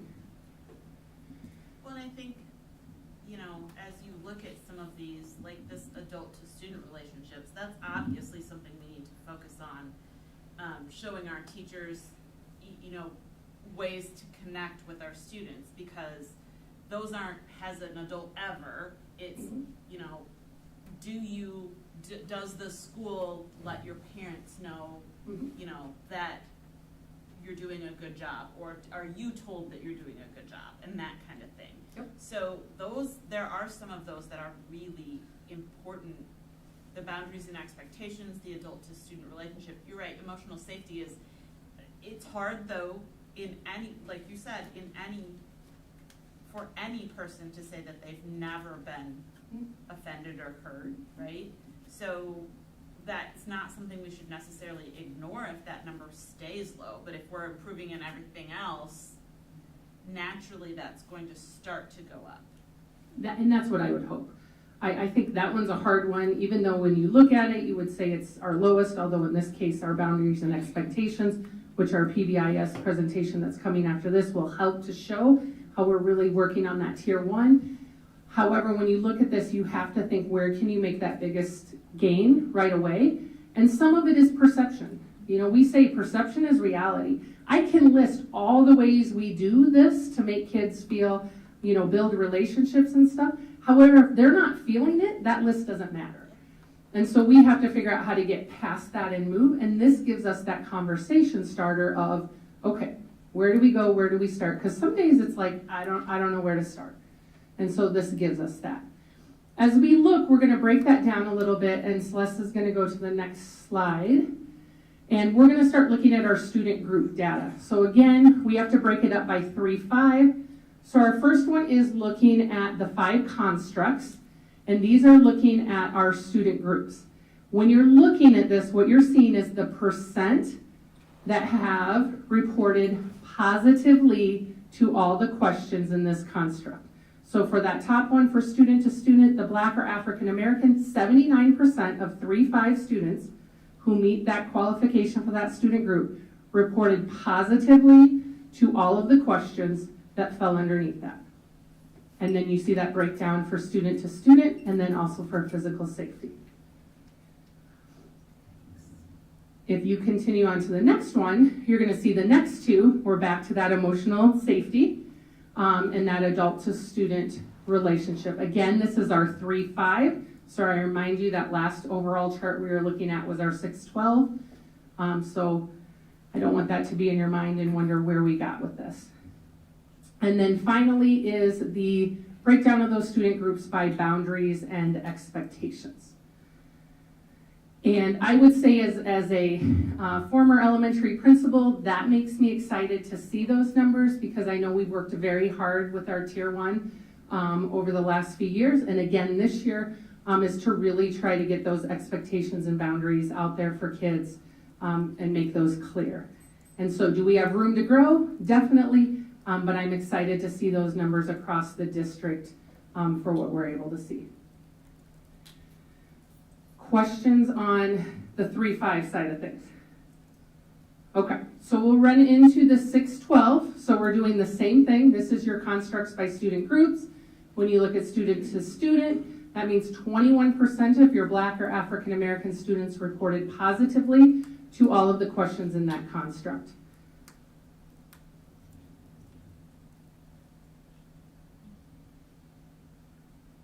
So as you look at this data can speak very loudly to us as we start to look at what are some things we can do within the building, as we start comparing it to our Iowa School Performance Profile, and start to look that way of one size does not fit all.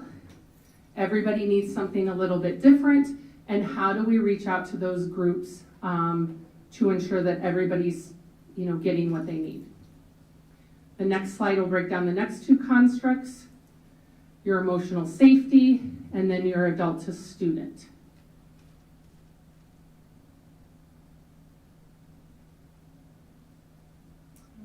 And then your final one is your boundaries and expectations.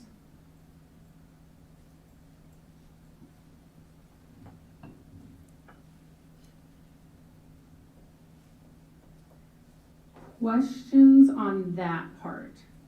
So that's strictly looking at this year, okay? Just our data from this year. So my next slide is going to take you into what I would call that longitudinal data. Remember though, this isn't necessarily the same kids. Some of them are the same kids because it's 6-12 you're looking at. Some aren't. It's also how they move in and out. So we don't necessarily are able to follow 6th to 7th, 7th to 8th. So the next slide is looking at our student group, and we pulled out our low SES students. As we look at those students, knowing that that's a group that in different areas we've seen struggles, we're able to put this together. For 3-5, what I'll note is I can only go back 2 years. It was not part of the Iowa School Performance Profile, which is where I'm able to go back and get more data for our high school. In Panorama, which holds our surveys, they only hold 2 years worth as of right now in Panorama. So that's why I can only go back 2 years to get that. I suspect now that it's part of the performance profile, we'll see more of that and the ability to get there. The other thing that I'll mention, if you notice it's 2021, 2022, a key to this is 2021 was our hybrid year. And so as you think about that, classes were half the size. There was much higher teacher to student ratio in the terms of they got a lot more attention. There was a lot more space. So as you look at that, I just want you to keep that in mind, that some of that was just different because of the circumstances that we were under.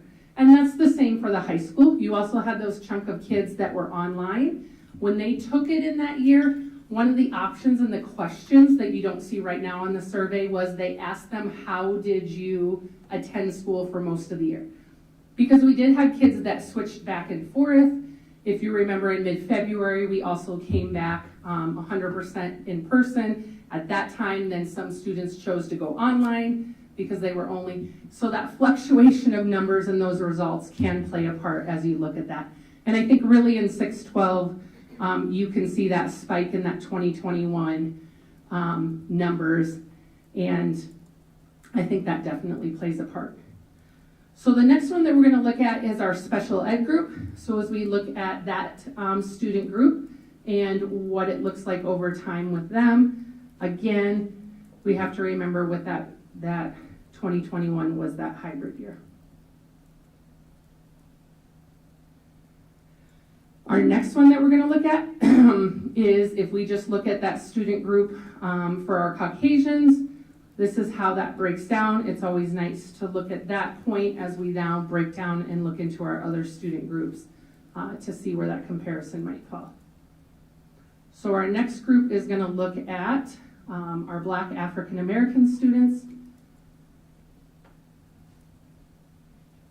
And you'll definitely see, like everything else, we're kind of all over the board. I'll be anxious now that we've kind of come back to our new normal, and we're starting to get some things in place to track that data as we go forward. And then finally is currently our largest student group of Hispanic and Latinos.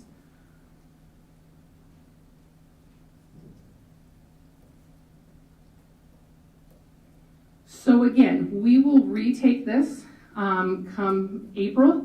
The different grade levels will take that, the 3-5, 6-8, and then the 9-12. When that data comes out, then we'll look at that comparison, and hopefully, as we explain in our next presentation about PBIS and how we use this data to help us to decide how to move forward, what are some things we needed to focus on. The one size fits all doesn't work, and each building may have had different things that they needed to focus on, hence where we're at as a district. So that's a lot of just data out there. So do you have any questions or any follow-ups that you need from me regarding this?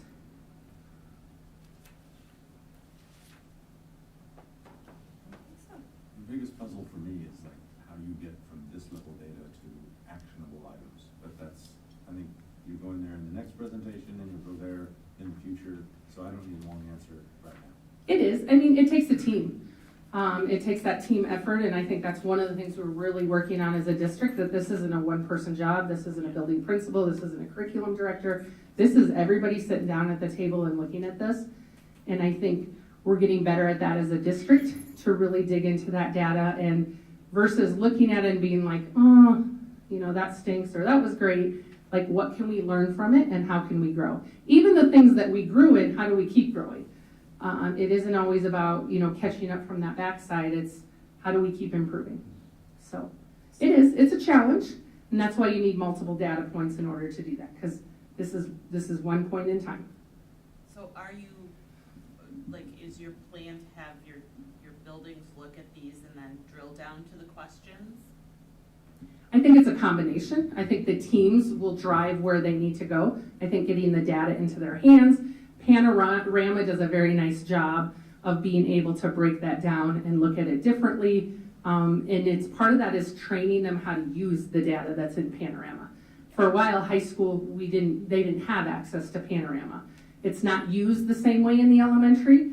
It's a requirement through 6th grade that we use Panorama for part of our things. And then 7-12, it's just kind of out there. And so we worked really hard to be able to get everybody access to that, to be able to dig into that data and look at it, again, a different lens. People see things that maybe you didn't notice, or those conversations about what can happen. It's time. It takes a lot of time. You can't fix it overnight. However, if we do it right, it's time well spent. And so, to what Jamie said, the buildings are working on building action plans, and they have to have goals centered around math, literacy, and social, emotional, behavioral health. So this is one of the data points that will help them drive that goal.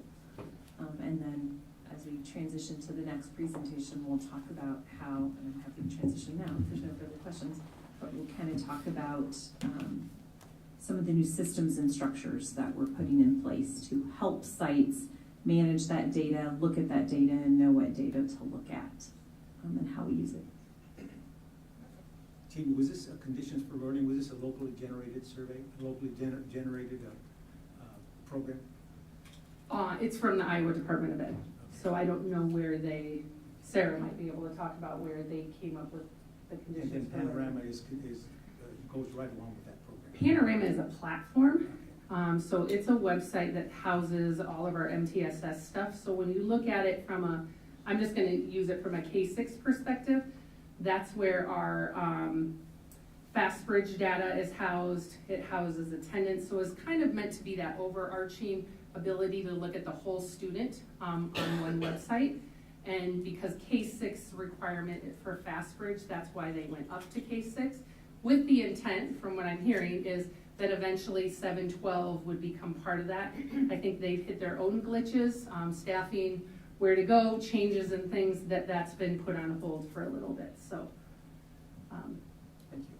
but they are expanding Panorama, and I think that's gonna be a great thing, to have a one-stop shop for all of this data. Other questions? Clarifications?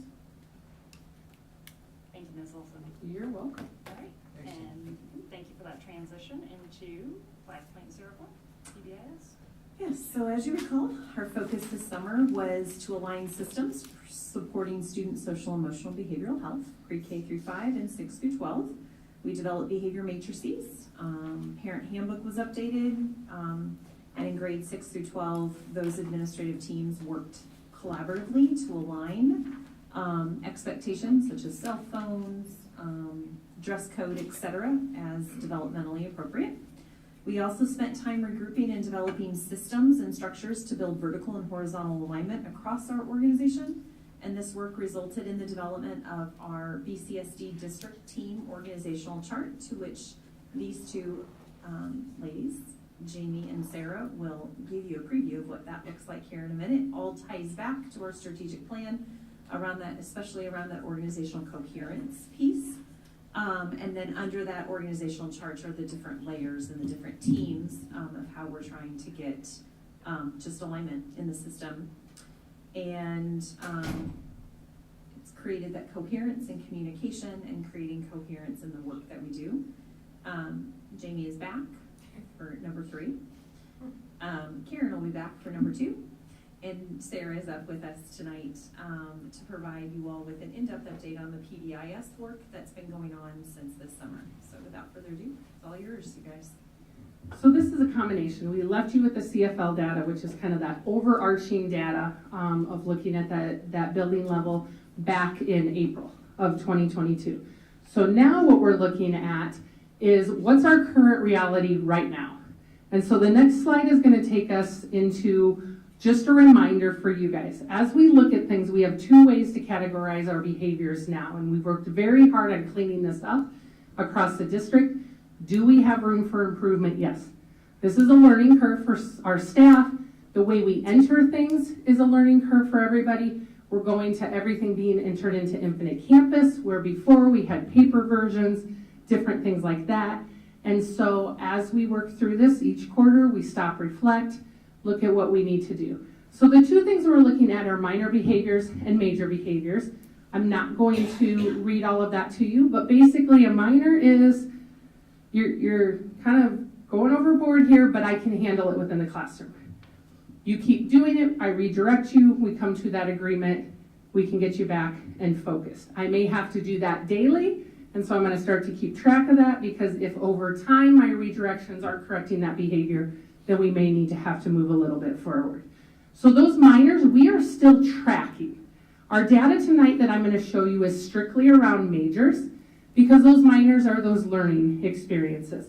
But those are what our teams are taking and looking at, so we can be more proactive versus waiting for all the majors to happen and then going, oh, look, here's a problem. We can start to see trends and see what's going on. So as we do that, they're entering their minor, but what it's looked at is its classroom resolution. The teacher's taking care of it. And we give them guidance on what are some things you can do, how do you reach out to parents, all of that side of things. The second part, though, is that behavior, major behavior that we're looking at. Those are the ones where we decide for the intensity level of that behavior, that person needs to go to a different location than that classroom. And for most, it's going to be going to the office. I know between middle school and high school, they have different rooms set up that are kind of those processing rooms that give those students an ability to go to. And that's going to result in a resolution is going to be handled most likely by an administrator or someone other than that classroom teacher. So that classroom teacher has said, look, I've tried, we're not getting where we need to be, it's becoming, high intensity, taking away the learning of others. At this point, I need somebody else to help me. And those are the behaviors we're going to focus on for our current reality. For the next slide, we're looking at our current reality in K-5. So this is your first quarter summary behavior data. And I have to give a shout out to Erin Pesca, our new technology director, because she is amazing with what she can do with data, how she can pull it, the dashboards that she can make. And it allows us to look at things in just a totally different way and really drill down on things without it taking 40, 60 hours to get to that result. So none of this would have been possible without all her efforts in figuring out how to set up those dashboards. So as you look at this with K-5, we went with our total enrollment in K-5. We know that 146 students are responsible for 325, and those would be your major behavior referrals. Okay, we're going to call them office discipline referrals here. What does that mean? 7.4% of K-5 students have received an office disciplinary referral. Out of those 325, 289 are distinct events. What that means is if I get in a fight with Sarah, we're each getting a referral, but the event is the same. We fought. And so I always want to look at those numbers and make sure we understand how many different events are we looking at versus the number of participants that are in those. So we went with what are the top three. The top three for K-5 was physical aggression without injury, disruptive behavior, and disrespectful behavior. I will tell you, physical aggression without injury is not a shock. It seems to be the going trend right now that we're seeing across the board at our elementary. I always want to put that caveat. Physical aggression without injury looks very different at a K-5 building than it does at a 612 building. So although when we put that definition up there, it tends to fall under the same definition, part of that is just teaching kids that self-regulation. You had asked, how are we teaching that? Getting kids to understand, what do I do when I'm mad? How do I treat people? How do I treat things? And how do I show that? So that is, while it's alarming, it's something that we continue to look at. How can we address that? And I think part of that would be adopting an SEL curriculum that would help us to be able to target that. Disruptive and disrespectful, I did go down and put definitions down there for you because I know we found amongst ourselves, we all have different definitions of what that means, and so I put that. I know last year there were a lot of conversations about how do our open enrolled students play in this versus our resident students. So as you look at this at the K-5 level, 25 of our 214, which is 11.7%, have received that major office referral. So we went ahead and did the same thing with VMS. We're looking at that total enrollment of 987. There's 149 students that are responsible for 446 of those office discipline referrals. And I apologize, I didn't add office in there. That's 15.1% of all VMS. So again, I go back to that triangle. When you think of our MTSS triangle, we're trying to look at that 80% and that 10 to 15% in that 3 to 5. So we're looking at those middles that are kind of right now. Out of those referrals, 315 are distinct events, so that tells you that a handful of these had multiple participants in whatever the event happened to be. When you look at theirs, you're looking at disruptive behavior, the physical aggression, and defiance, insubordination, and non-compliant as their top three as they go down. Of that, we looked at the 20 out of the 154 open enrolled students have received that office disciplinary referral. And then we did bring to you the idea of where we're at in terms of our out of school suspensions. So again, there's two different numbers there because 51 students have received out of school suspension. There have been 85 events. So if you read into that, that means a student has received, a handful of students most likely have received out of school suspension a number of times. And that's that difference as you look at that, because those 85s aren't individual students every time. And again, I put the definitions down there. So here at BHS, we're looking at that same type of thing. We've got our enrollment. We're looking at 157 students. Or again, I forgot to put in the office behavior referrals. So again, we're looking at those majors. We're looking at 269 distinct events. Again, we have multiple participants in some of these. As you look at that, that's 10.6% of the BHS students, and their major three were defiant, insubordinate, non-compliant, skipping class, and disrespectful. As we look at that, we're looking at 42 out of 301, so 13.9% of your open enrolled students received an office referral, and 53 students have received out-of-school suspension. That doesn't tell you the number of days. It just tells you they've received it, and that's a total of 72 incidents that have resulted in that. And again, we added the definitions there at the bottom. So I'm gonna switch gears here, but any questions? I needed to give you the current reality. April was April. We've come a long way from that. This is our current reality of where we are right now. I know a question's gonna say, where does this compare to last year? You can't compare. And you can't compare for many reasons. We did not have a consistent system of entering referrals. We didn't have a consistent system of how you define what these are. Disrespectful, defiant, and disruptive we call them the 3 Ds. And I could put scenarios down right now for you guys, and some of you would come up with a total different way to define those. And that's where our behavior matrix came in, is that we laid out for them exactly what that is, so there isn't that confusion. So as you look at that comparison and we start to clean up our processes, my hope is going forward, I can start to give you some more comparisons, but it would be inaccurate. So, an observation, I want you to tell me if it's a reasonable inference to draw. Okay. Remembering that this is just first quarter data, so it's a pretty small snapshot. 9 weeks. It strikes me that across the 3 levels, the difference between total and open enrolled is essentially insignificant. Yep. There's no real difference there. Correct. The question that I'm curious about as we look at these different levels, just take middle school, because I think you see the widest gap. 150 students, 450 incidents. So that would suggest that each of the 150 students might have had 3 referrals. I'm guessing it doesn't map out that there's a whole bunch that have had 1 and a few that have had a large number.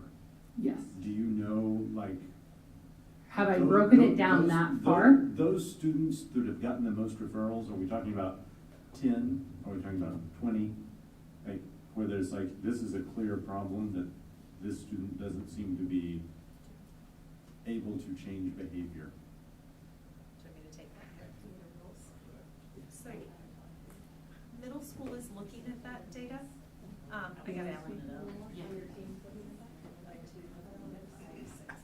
I'm going to let Alan, because the whole idea of our building leadership teams is that we're bringing those down. I think he was getting outranked. I would say we are looking at those. When we have incidents like that, we are looking at that, and that is where our student success team will take a look at it, and then we'll work with our PBIS team. And we are finding when students have multiple incidents, we are trying to get in front of them, and we're trying to create individual plans. So we work from that tier 1 perspective to tier 2, and in some cases tier 3. And so it'll be becoming more and more intense as we go to try to wrap around them and provide that support.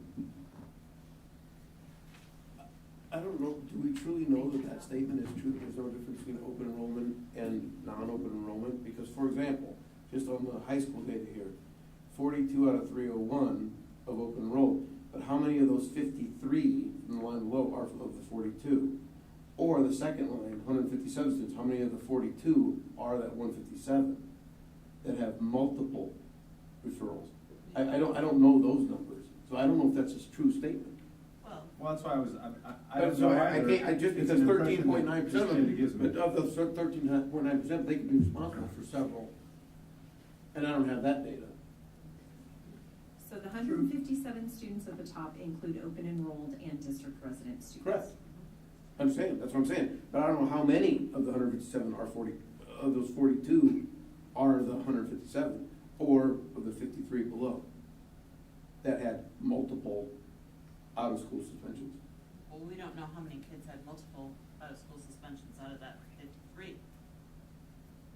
So we will step back. What we will do moving forward, so we don't stop here in the presentation tonight, is we will, if the data lends itself, we will pull out resident students versus open enrolled students and look at the trend.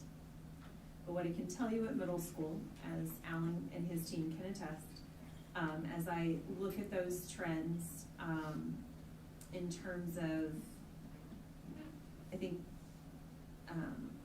Director Lynch, you're possibly referring to some data we used in the spring where we had isolated it down to like of 80% of the referrals that were made, 80% of the students were the same, like 5 students or something. I can't remember the exact data, but we had drilled it in. We do at the middle school, Celeste, can you go back to the middle school page, please? Thank you. So we do have some students who are in that grouping of 51 students receiving out-of-school suspension that have some patterns to receiving multiple days, and we're looking through that lens, some of which continue to be students with disabilities and IEPs, and that is their specific challenge is behavior. Some of it is we need to look at our different student groups, and that is our next goal, is as our data gets cleaner, as our director of technology builds dashboards for us to eliminate the hours and hours of time it would take to crunch this data, we can drill further down, but also looking at our student groups and what do they require in terms of engagement in the classroom around lessons, how we interact with them in unstructured and structured times. And so just really stepping back and looking at that is how do we support that student in choosing more proactive approaches to behavior, but also as adults in the environment, how are we working with our different student groups to maybe approach them in different ways. So we, as Jamie said, as our data is now getting cleaner, because we have consistent processes for how data is reported, this will be able to drill into some of these areas that you all are questioning. But I think we can step back with Aaron's magic back there. I think we can get down to open enrolled versus district students and get a little, compare that 13% against district students to see. Last year, when we had looked at some numbers, they were pretty consistent. There was not a statistically significant difference between open enrolled and district students. And that's what this suggests. Yes, and I do agree. I do believe that suggests that, but we'll look at it in a different way to see if we come up with different data and make sure we report that back to you all. And I appreciate that extra data being brought forward because I feel like there's a weird attempt to demonize our open enrolled students as if they are the problem in our district. And I think that this evidence here is showing us that that's not the case. So further showing that our open enrolled students are appreciated and valued in the same way that our resident students are, that would be great to prove with the data for those who are questioning that rhetoric. And then also ending the false narrative that we don't suspend students. We clearly suspend students. So it'll be great to further prove that we are doing the job that is required of us. So thank you for that. One last comment on the current reality. Just know that while these are a few data points up here, this takes Jamie and the team hours and hours to pull this data together, and she needs to be commended for the time and the effort and the work that she's put into summarizing this data in such a clear and concise manner. Other questions about the data? So we Go forward 2 slides. So we set the stage for it. So where are we starting? Everything revolves right back to our strategic plan. As we look at our 5 priorities, Dr. Morris's challenge to us is what priorities are things aligned with? Often it's aligned with all of them in some way, shape, or form. The 2 that we're really going to focus on as we look through this presentation is that organizational coherence, and that's part of what we talked about is getting those systems in place, and then that student accessibility and support. So as we go into the next slide and we start to look at that, we're looking at that district-wide lens, and that organizational coherence is critical to get us moving into that right direction. And what are the 2 highlights that we're looking at as we do that is that's getting that district leadership team organizational chart going and our building level leadership teams. And both of those are a work in progress. You're going to see as Sarah walks us through the next slide that it's a draft. Throughout this whole year in groups I've talked to, as we put processes and protocols in place, we have that conversation. It's fluid right now as we work our way through it and we learn and we see what else we might need with that idea that someday we can make it a little bit more hard and fast. So I'm going to turn this over to Sarah and she's going to walk us through these teams. Awesome, thank you, Jamie. So one of the things that was mentioned in a priority where we want to start is organizational coherence. And as we do that, we also look at what does evidence-based research say around multi-tiered system of supports. And we want to ensure that we have a cascade of communication. And so what you're looking at up on the screen is that positive behavior intervention support blueprint of how do you create those systems in regards to district-wide leadership team to your building leadership teams. So when you see school A, school B, school C, that would be, our high school, our middle school, and each one of our elementaries would be up there. One of the key missing pieces, if you can reflect when I've been up here before sharing the data, was that while we had grassroots PBIS happening in our buildings, we weren't at where we adopted it as a district to really systemically support this process. That was one of our missing pieces. And so looking at evidence and research and following kind of what this looks like, we want to make sure that's a flow of communication back and forth. So go ahead, Celeste.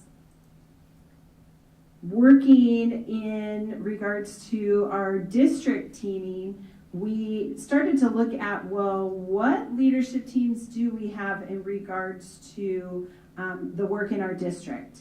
And what does it look like and sound like? And while you see kind of up at the top, executive leadership team, that's a thought partner, thought process. I want you to think in regards to kind of some of those supports with the leading directors in regards to supporting the different areas. You're going to see arrows going back and forth because it's critical that as we start to build this process, there are components where there are going to be things shared and then back up to decision makers. One of the things that when you look up at this, the top three, cabinet, elementary, secondary, principal, all admin team meetings were happening. And the component that we were missing that was identified was that MTSS district leadership team. And in order to do that heavy lift, which was one of the major priorities in the strategic plan that was identified by stakeholders, MTSS, we really needed to look at, well, how do we bring together the purpose of that team and aligning those pieces so that communication, as you'll start to see, funnels down and back up, because it's critical that not only we get stakeholder voice, as you'll see as I continue, building wide voice, teacher voice, everybody, as we create some of the roadmap, which we are really going to look at with our strategic plan. So from our district leadership team that is just forming, beginning to collaborate in regards to MTSS, multi-tiered systems of support, for each construct area identified by the state, that math, literacy, and social, emotional, behavioral health, we really needed to look at and shake up kind of our old systems of, well, what's going on in our buildings? What's happening in regards to the leadership teams at the buildings? If we're to communicate, who are we communicating to? Communication is critical when we're talking about organizational structures. So if you go to the next slide, it starts, of course, with the salmon-colored one that was on the last slide, so it's not an addition. We needed to look at what are those structures in our building in regards to both academic and social, emotional, behavioral health. What are those building leadership teams doing? And what we found when we kind of first assessed was that we had a lot of different teams and buildings called a lot of different names, and the purpose and who was on them were different. So if we were to look from a district lens to say, hey, Director Castro, bring your team, that's your building leadership team, it might be called something different than Director Eastman's.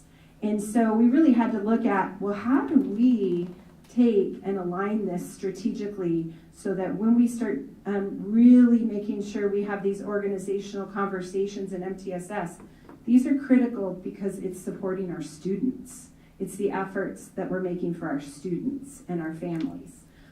When we look at this, not only do we have our building leadership team that does a lot of that heavy lifting, we have our professional learning communities, which is that collaborative of our teachers to really look at and support those core subjects. We also had to look at, well, within that MTSS framework, who's supporting Tier 2 and Tier 3, our interventions. And in regards to that, we talked about our student success teams. And again, while we had patches of this work being done in the district, again, you might call it the PBIS team, somebody else called it the challenging behavior team, somebody else called it an MTSS team. So we had to align it operationally as a district. What does that look like and sound like in regards to teams? So as I look at your building leadership team, I just have a real quick question. Mm-hmm. So it says members are counselors, administrators, instructional coaches, and then it says other identified staff. Mm-hmm. How are you identifying the staff that's in there? Is there a representative from the core subjects? What teachers are there? Mm-hmm. I mean, I feel like a building leadership team needs to have some teacher voice in there as well. Yeah, there's plenty of teacher voice on our building leadership teams. And one of the identifiable pieces is evidence and research tells you in MTSS to have teachers who have K-6 or K-12 understanding of what that looks like and sounds like. So while at the, I'll just go with middle school because I'm there most of the time, we might have our math teachers, our ELA, our, there's science, there's a multiple different makeup of who is there. And in regards to the information, we have to remember that we're still going to go to our PLCs and gather information so that every voice is heard to get back to that BLT, right? So driving some of that work. And Director Smithson, to add to what Sarah shared, the reason it says other identified staff, so from level to level, it looks drastically different, right? Because at high school, you have so many more staff than you do at elementary. So at elementary, they try to have a cross range of primary and upper grade teachers, and even some of your specials represented in there. Same at secondary, tends right now to be your team leads or department leads, and then other, like some of your academic intervention staff. So there's a cross range, and some of those teams are rather large right now. And that's part of what we're spending this year, working with our 2 secondary administrators and their teams to say, okay, how's this working?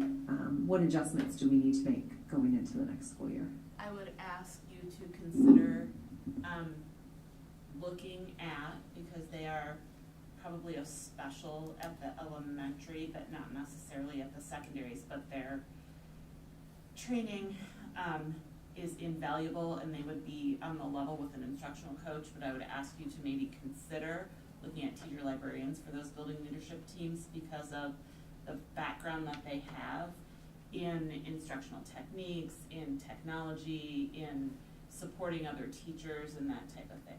And I do believe some of them are on various. Yes. I would ask that. I think that that's a really important piece.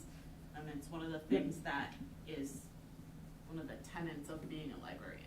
So. And so you know as well that this was open invitation. I mean, I know when we were at the middle school, correct me if I'm wrong, like we reached out to every single educator and said, if you would like to participate, please show up on this date and this time. So while this is a guidance, right, like kind of that framework of guidance, we wanted to make sure this has to do with culture and climate. So we want you who want to come be a part of this work. So yes, that's hopefully nobody was overlooked or overturned, because another critical part of why it says, those different roles is because the research will actually say paraeducators, cafeteria workers, families, youth voice. So as we start to dig in there, understand there's critical training in each piece, and they don't specifically call out each role because of how unique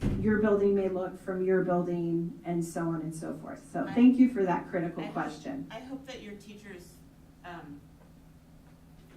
realize how lucky they are to be invited. because in other districts that is not what happens, and there are people who would love to be on these teams and have a voice. I think it's awesome that you've opened it up and said, if you'd like to be part of this, please come join us, because that's super important to that buy-in from teachers. If they feel like they have that voice at that leadership table, they're going to, it's going to be easier to get consensus, it's going to be even easier to move things along. So I really hope your teachers know that that is not the case in all districts. Thank you for that. They're lucky. Thank you. So as we go, thank you again for that comment.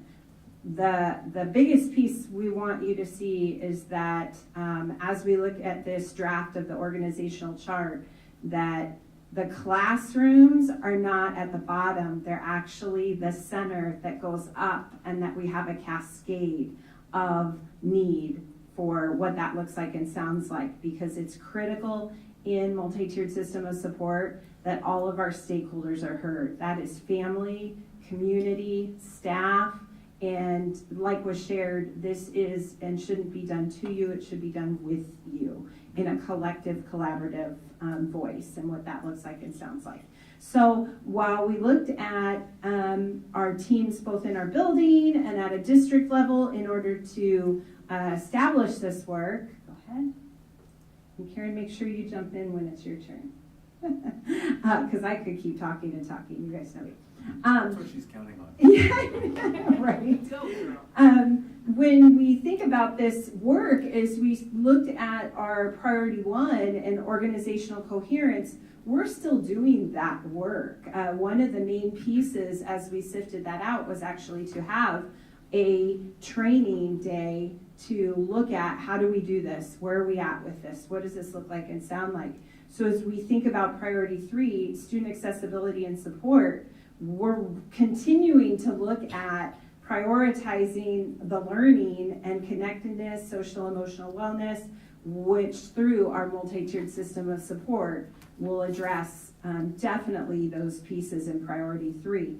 So we're going to highlight just a couple things that we have been doing in regards to not only training in PBIS, rebooting that tier 1 like we shared that we would be doing, the implementation of Iowa Core 21st Century Standards through that SEBH curriculum at the secondary that was adopted, district-wide data decision rules for decision making. So really what Director Olson shared earlier just in regards to data decision, our guidance, what that looked like and sounded like for the matrix.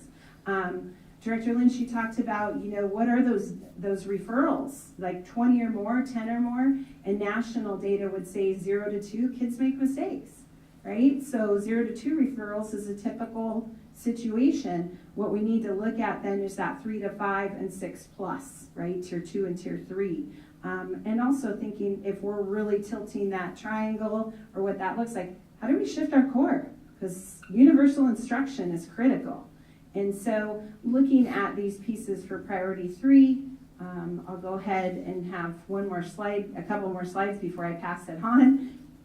And this was that we started training this year in MTSS and did a reboot, right? Because as we shared the history and want to honor all the work that buildings have done, we really needed to look at using data, their assessment of implementation of their tools to assess how and where we need to start learning. And what we unraveled really was taking a deeper dive into database decision making. When we went to our buildings, many of them had great school-wide expectations and were engaging and had some lessons that they were teaching or fun celebrations in regards to acknowledging behavior. And we unraveled kind of some of the pieces that we really needed to get structurally stronger at. So as you click to the next slide, this is just a map of where we are at in regards to training. Go ahead. Yep. So when we started in the summer, the district leadership executive team started saying, what do we need to do? How do we train? And of course, we took data to drive those decisions. We had each building leadership team take that tiered fidelity inventory, which is an assessment tool for MTSS at their building level. So their teams came together. They all said and gave the information of where they were at with implementation. And then we took that data and said, hey, what do we need to do? What do our buildings need?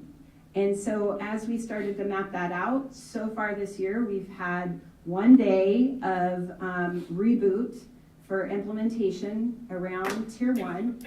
And again, that was teaming and restructuring. So what I just shared with you, we did extensively with our BLTs to share that information, to share back with staff and come back to us. And we have day 2, which is coming up at the beginning of December, where each building will bring their building leadership team to training, and we're gonna do database decision making. And so all those great functions of panorama, infinite campus, what data do you need to use to help support school culture and climate? So we're gonna dive into that in regards to Tier 1 at this point for how do you progress monitor a good plan? How do you write a plan? Because this is about positive, safe, supportive schools.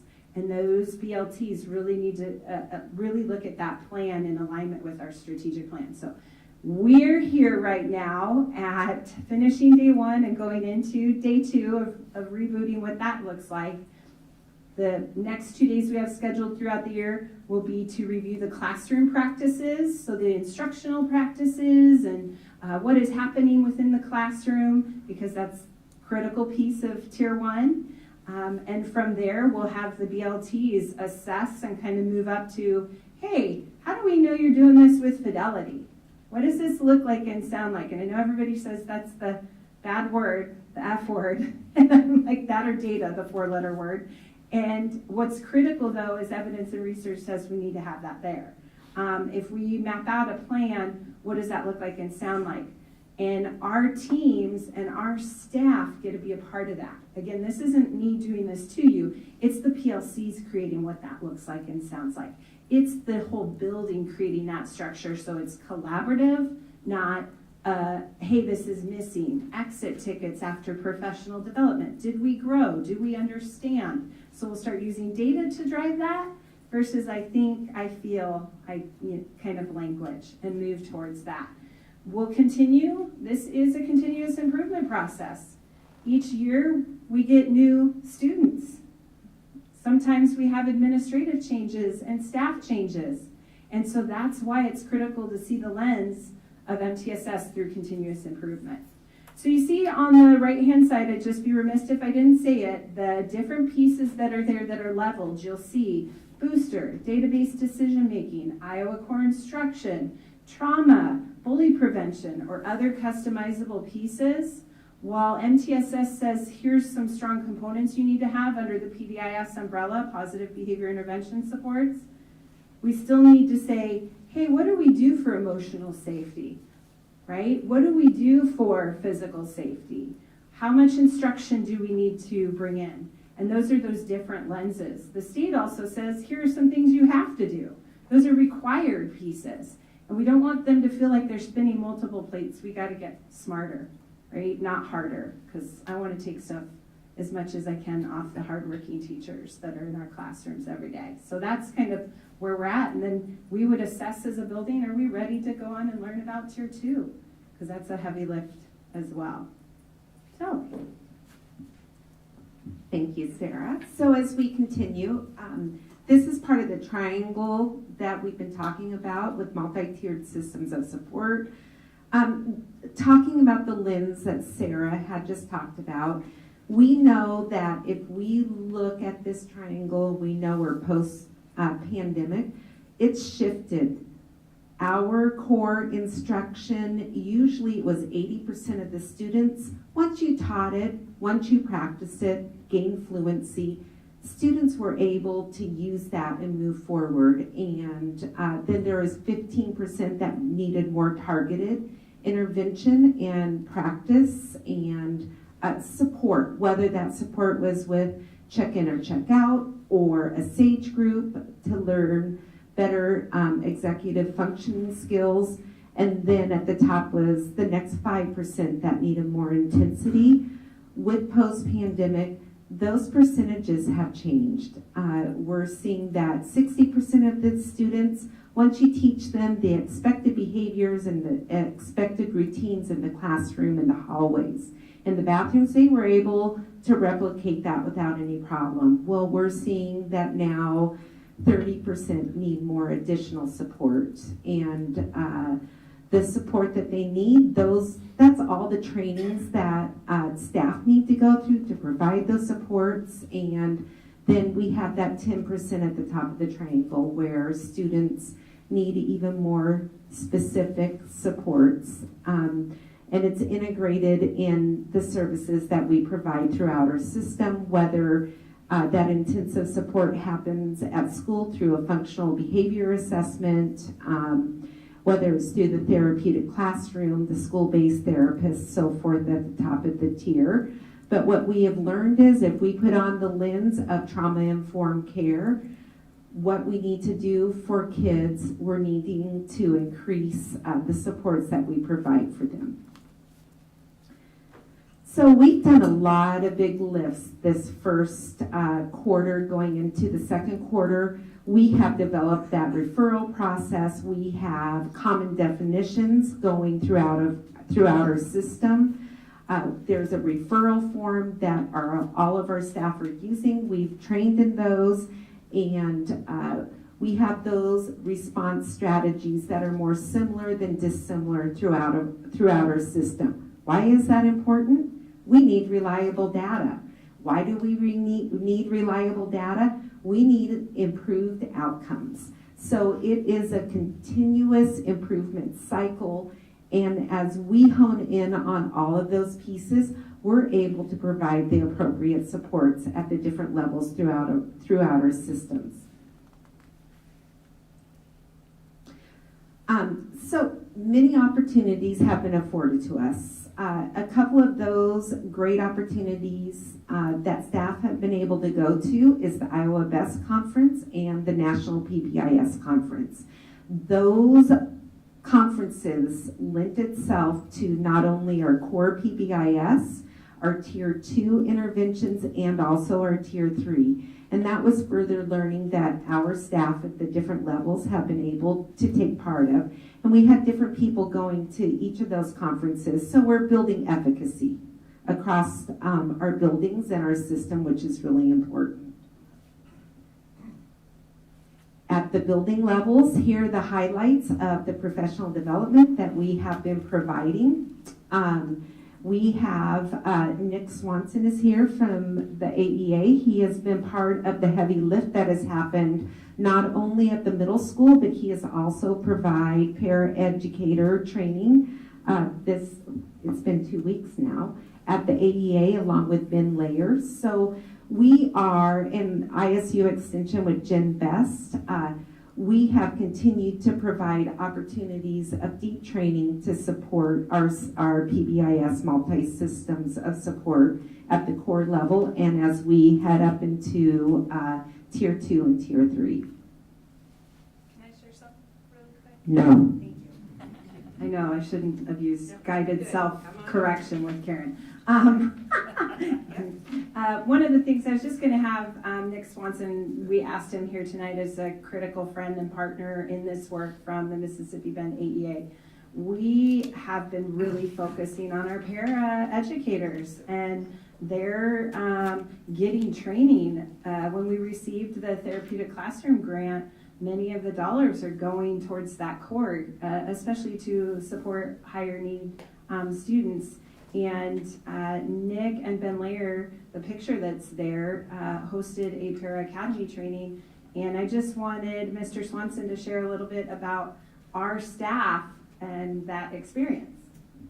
Yeah, so they were absolutely amazing. And for one thing, thank you guys so much for letting the paraprofessionals be a part of that learning, because so often they do get left out. And so the fact that this district is allowing that is just incredible. But it was such a great morning. The time just flew by. And they were so engaged. It was one of those trainings where nobody packed up early. We actually had to tell them all right guys, let us know when there's a minute or two left, because otherwise we're all here together and nobody had any sights on leaving. So everyone was so engaged, and it was just great to be a part of. And it's nice to know that we're only halfway done with that. So we still got more time with them. So we're really looking forward to it. Again, like, thank you guys for investing in your paraprofessionals. Well, and I will say there were about 100 of our pairs in the room that day. Nick and Ben did a fantastic job. And Nick, I promise next time I'll get a better picture of you. And he really was engaging, and they did a great job. And the pairs were very responsive, engaged, and the feedback I have received since that training has been nothing but positive. That was about 100 of our high school and elementary pairs, because our middle school pairs were involved in training with Jen Best, our partner, our critical friend and partner from Iowa State Extension, over at the middle school. So we kind of had a differentiated training going on that day. Yep, and the good news is we have that Google form feedback that we will be looking at and sharing with you and Ben also, which really supports what our next steps needs to be and what our parents need to continue to learn and understand trauma-informed care and how they make an impact every day with the students that they serve in the buildings. And finally, the next piece is we're not done.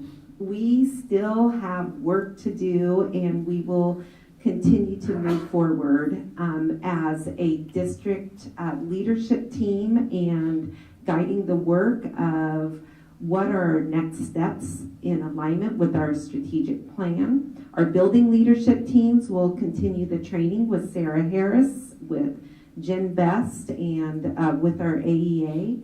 And we will get better at our data-driven decision-making at all levels, because that really tells the story of where do we need to move out of our core instruction for all kids to some kids needing that next level of intervention to the very top of our triangle of those students that need very specific individual attention. So we still have a lot of lifting to do, and part of that also is that last bullet point with family engagement. And one of the sessions I went to with the PBIS National Conference was the difference between involvement and engagement. We can involve parents with students and their education and have them come to parent-teacher conferences, but we really want that engagement piece where it's reciprocal.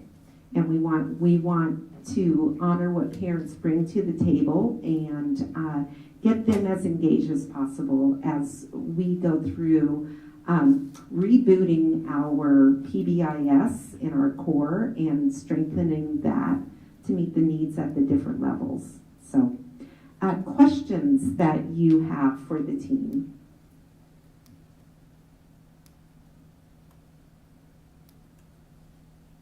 I think we've covered it. It's a lot of It is a lot. It is a lot of information. Yes, absolutely. Okay, very good. Thank you. Thank you very much, Thank you you. guys. Thank you so much. Nick, thanks for being here tonight. Thank you. All right, that brings us to 5.05. Kurt, you're up. You've been waiting. I move we approve the Reagan mechanical bid of $1,398,500 for the Neil Armstrong HVAC replacement. So we'll completely shift gears. We have a second? Second. Mr. Graff. It's been a heck of an agenda, right? Sure. We received 5 bids, which is more than we typically have. The original estimate for this, which was a 2-year-old estimate because it was COVID money, right? So we had to set that way back a long time ago, was 1.6. The engineer came back probably, I don't know, 2 months ago and said, it's probably 2.4 now. And miraculously, bids came in about that 1.6. So I attribute that to this is probably one of the first summer projects to actually hit the market. So we were well early enough to get good numbers and competitive numbers. So really happy with that. Some construction can start during the school year, but the bulk of it will happen this summer. Any questions? It's interesting to me, there's not much space in between the bids, but based on how far out the engineers, I'm surprised there's not like an outlier in there somewhere, so.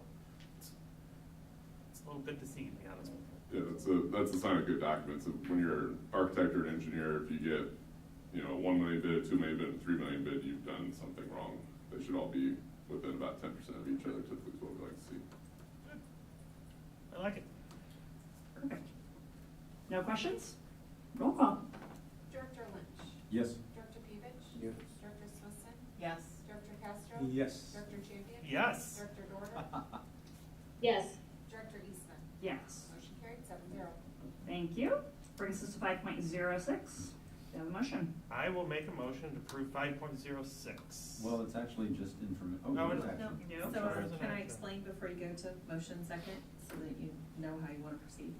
So, as Mr. Pratt and I were discussing this agenda item, we wanted to have the option that there be action that could be taken in the event, as we bring an update back to you, based on what you asked us to do, which was get feedback from the Edison team, go back with the architects and get some more, design, kind of flesh that out. And so tonight, it is information, but it also, we wanted to have the option to have action in the event so that we could get this project started, if this is the will of the board. I would keep my first and just state that we can never vote, or the vote Mhm. doesn't come up, not come up. So do you have a motion? I have a motion to approve 5.06. You need a second? And a second? I'm not sure what that means, frankly. See, It is an action item. We can take action, or we can, that you'll be approving the design, yeah. and then we'd be moving on to the next steps, which Kurt can outline. I'll second that. Okay. Celeste, do you want to go to the second one first, please? And I will move around. I don't know if I have special permission, but I'm going to move around. All ready to get talking, let you know. Let's try page 2, Celeste, if you don't mind. So, we have 2 different options for the first floor. This is not, and Dr. Morris, hop in here if I say something on turn or misremember something. The options we'll present, at least in this stage, are not drastically different from what you guys saw the first go around. Minor tweaks here and there, some of which I may not even cover on my own. I'll just give a brief synopsis again. So, modifying the front entry to align with our elementary, middle, and high school as far as a secure entrance that requires somebody to pass into the office if they're a visitor. Adding an elevator. They're showing it's still inside the building. They'd like to continue on that track for the time being, so that we can meet all of our accessibility requirements. Should we ever have a student or staff that are in a wheelchair, we can better serve them. Biggest thing is this shows 3 classrooms upstairs, some small group meeting spaces, larger director office over there. We're still fleshing out exactly how these offices might orient themselves, but it's at this point in the project planning, that's not something to get tied up in. There's still a lot of movement that can happen there. Moving to single user restrooms, still have break room for the staff there. Otherwise, it's a pretty cut and dry plan. Filling in the garage doors, turning that into a workroom / conference room, which will be very long and narrow, but could be kind of interesting with the amount of windows they can have with the doors there. So that's one option for the first floor. Celeste, if you want to go to number 3 there. So one of the things when we met with the staff, they had exhibited a desire to at least look at what it would look like to have 2 classrooms upstairs and 2 classrooms downstairs, more or less a similar model to what they're at. I think they have a high level of comfort with that, which is why they asked for it.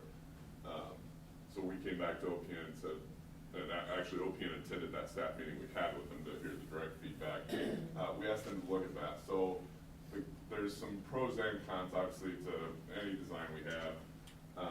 This one, again, 2 classrooms, it just affords a lot more common space, which, depending on how it's used, can be a good or a bad thing. Certainly better for eating lunch and some of those things, and student cool down areas, breakout areas, what have you. OPN, all along through both this project and the facility master planning, they're big advocates for daylight. So the biggest consequence of this in their mind is if you go to the basement, you now have 2 classrooms still like we have now in the basement. There is no natural light down there. There's no way to get any natural light down there the way the building's built. So there's mixed opinions. Dr. Morris, you want to weigh in on this scenario? Mixed opinions is one way to state it, yes.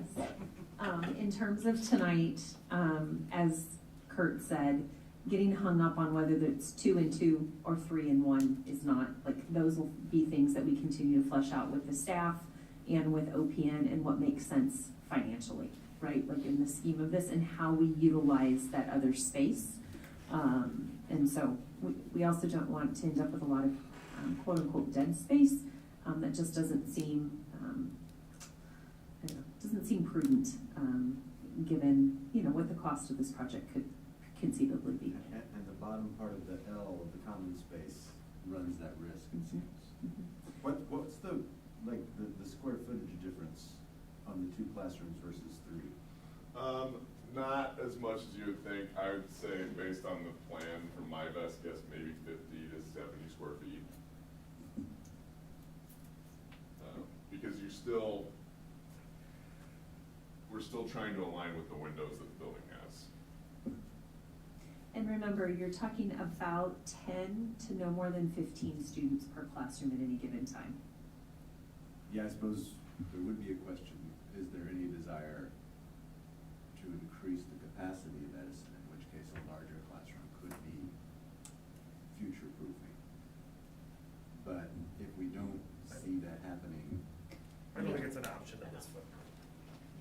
That, and we have capacity to serve about 72 students over there, and we've been on average, last 3 to 5 years, averaging between 50 and 60 students. Kurt, I don't want to get in the weeds because they're architects, they should know what they're doing, but under the first scenario, I only see 2 bathroom stalls, the single use, and this one I see 3. Is 2 bathrooms enough bathrooms in a building like this? We'd have to meet all the plumbing codes, but yeah, for that number of users, because there's also 2 downstairs. Okay, all right. Which we haven't got to that part yet. And then one other question, and it's probably generally how it works now. As students are coming to the school, what entryway are they using? Are they coming in the front door? They all come in the front door, at least what I have witnessed. And how does that work at that building? Because they're kind of staggered arrivals at times. I know they have class times, but are they all coming through the office then, or? So in the morning, Yeah. the expectation is the majority of them will come in at the start time. Okay. I do know that there are 2 staff that are positioned out front, just Okay. like we would have in any other building, greeting students when they come in. Yeah. If students are arriving late for whatever reason, they would have to come through the office. I'm just Now with the curious what that secured one door entry, entrance, right, well now, as they enter in, they go, They can bypass. the office in some ways, so with the secured entry, they will be forced to go in, sign in the office, and then head out Okay. into the classroom area. I was just curious. Thank you. Great questions. Do you want to show them down the Yeah, I was first? gonna go Okay. I try to go top down. So Celeste, you go to the very first page, we'll look at the basement real quick. So this is just the existing plan. So you can see we have one giant single-user restroom, actually doubles the tornado shelter. Show moving that to 2 single-user restrooms. You could have 1 classroom, and then we asked them whether we chose having 3 classrooms upstairs or 2 classrooms upstairs. We know 2 fits downstairs, so this 4th or 5th room, depending on which option you go with, could be a classroom, could be a fitness center to try to meet some cardio equipment and things along that line, to try to meet some PE requirements and all that stuff. The basement's pretty cut and dry. I mean, we could easily not do this if we wanted to, but we'd still definitely at least have to have 1 classroom down there. We had thrown around the idea at one point of, I think when I initially presented it, doing a large group room in the basement, and I think the staff kind of said, we're not sure we would ever really use that. Currently, how many classrooms are in use there? 4? 4. 3 or 4 core subjects. Any other questions on the plan before I show my last image? No. Celeste, you want to go to the other one that's on there? Oh, and zoom out.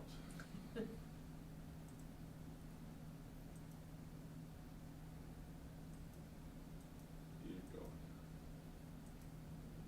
So this is just a quick rendering they did. And I verified with them that they thought the grades would at least sort of represent this. obviously, if you're very familiar with the site, you know the street would be about right here. I was about to say, they That way, there's found not that us a much front grass. yard. That's a very large front yard. But this feature itself could be done because we do obviously have the ramp, and then they could put at least probably 3 to 4 steps to get up into the building. So they show getting rid of, kind of, it's not really stucco, it's a stucco-like product on the outside, replacing it with a cement board, which would be very durable. This would be existing brick here, so you can see the palette kind of tries to lend itself to blending in.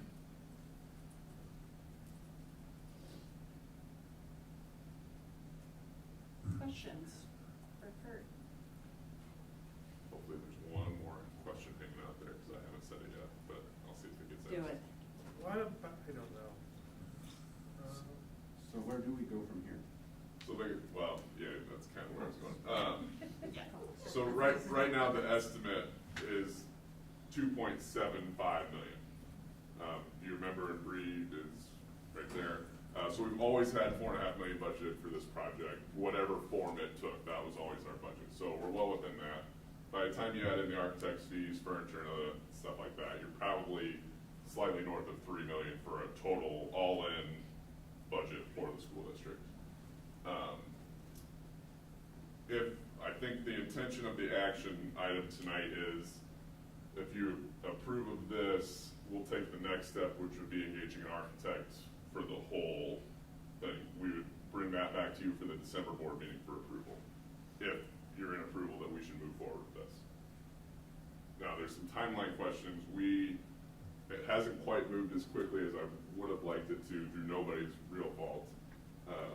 Because our intent was always a summer construction. We'll probably be able to start at some point in the summer, but it's gonna lag longer. And so if we have to relocate this program for a year, it's probably gonna be for the whole school year. Thoughts on what that would look like? Yeah, I was gonna say. Well, we've done it once with a much larger student group, so it's been done. That would. So you have that would add thoughts some- on how that will look? I mean, this isn't the deal killer, but that would There'd probably be costs. add some costs. There'd be costs certainly involved in that as well. Okay. Do we have final buy-in from PV and those guys? And how does that payback look as far as their rents and things? In terms of rent. Their rent, yeah. So if there were increased costs, just like we adjusted their apportionment this year because staff costs went up, other costs went up, heating costs went up, electricity costs went up, through the MOU, or the 2080 that's done annually, that cost would be there. The piece that we've gone back and forth about is whether or not they're in on the construction costs. So, that is a conversation we're gonna need to have. Robust conversation here at the table. I think as we've been involved in other programs in our AEA from a special ed standpoint, there were construction costs if we were gonna engage in another program, to which Bree helped me work through that we shouldn't be paying those construction costs because that's an asset in there. So likewise, I don't anticipate we could reciprocate and charge them those costs. I'm looking at Bree. We've talked about that at length at the table. So. Kurt, But if sorry. if No. costs to run the program go up, if staffing costs go up, if heat goes up, electricity goes up, those utilities to run the program, we have continued to recalculate those on an annual basis, and if they're gonna increase from the previous year, it's included in the addendum to the 28E that we bring forward every year. And I'm gonna get in the weeds for a second. Wait, this building does, and obviously plumbing, electrical, all that will be majorly ripped out during remodel. Mechanical systems like HVAC, Yeah. that's all getting done to, Yeah. I just don't want ceilings down, duct work, not. It will look and feel like a brand new building, just with maybe some oddities because of structural walls and things like that are just gonna be too expensive to deal with. Yeah, construction, does that secondary location come out operating budget or the capital budget? Capital budget. You can still call it out capital? Depending on how it's structured, because if it's a lease, you can pay for a lease out of capital. Okay. And that's what we did before with Ross. Any other questions? It's just timing, I would say it's just something admin staff need to be, it's really up to them if it's doable, but. Yeah, I don't want us to be what's holding Well, us back. At some point, a decision has to be made, but. Right. But this project's been years in the making, and it's gotta proceed, like, it's just been this. So I think at this point, we should do a roll call on the motions on the table. And the motions are to move forward with the project and engage the architect, correct? Correct. Okay, just want to clarify. Thank you for clarifying. Okay, then roll call. Director Pevich. Yes. Director Smithson. Yes. Director Castro. Yes. Director Champion. Absolutely, yes. Director Dorner. Yes. Director Eastman. Yes. Director Lynch. Yes. Motion carried 7-0. See you December 15th. Thank you, Kurt Pratt. Thank you, Kurt. Thank you, Kurt. All right. Moving on to 5.07 October financials.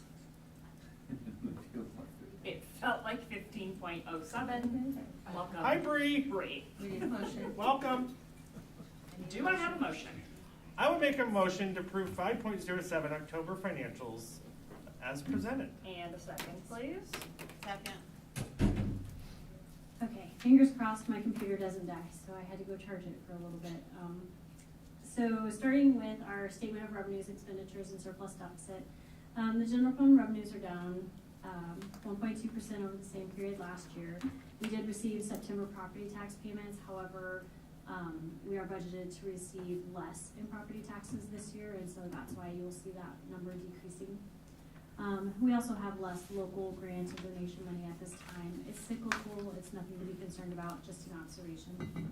And then general fund expenditures are up 2.1% over the same period last year. Within that increase, it's largely in the supplies and materials, and so we have roughly $190,000 of that to instructional supplies and an increase of over $100,000 to natural gas. If you remember, we did lock in natural gas prices, but October of last year, gas prices were very different than where we are year to date this year gas prices. So you'll see that. That'll smooth out as the year goes by. And then in the supplemental funds, there's nothing else to note outside of what we've reviewed in prior months. So that second piece of this statement, there are no additional items to note. The next statement is the general fund budget to actual. So remember the budget is based on our aid and levy worksheets submitted to the Department of Management, and we are using that 3-year trend this year. So revenues are 3.1% below expected budget, and expenditures are 1% below expected budget. There are no additional revenue variances to note outside of what we just discussed. And then the general fund budget statement can more clearly show those decreases in the local sources of the taxes, because you'll see that specifically there on the revenue side. And then you can also see the federal revenue is cyclical, so even though we're noticing a dramatic difference in that federal revenue, that will change as we submit our quarterly reports here. They're already done and submitted, so we'll see that revenue coming in November. And then other than the items that we noted, there's no additional variances to point out.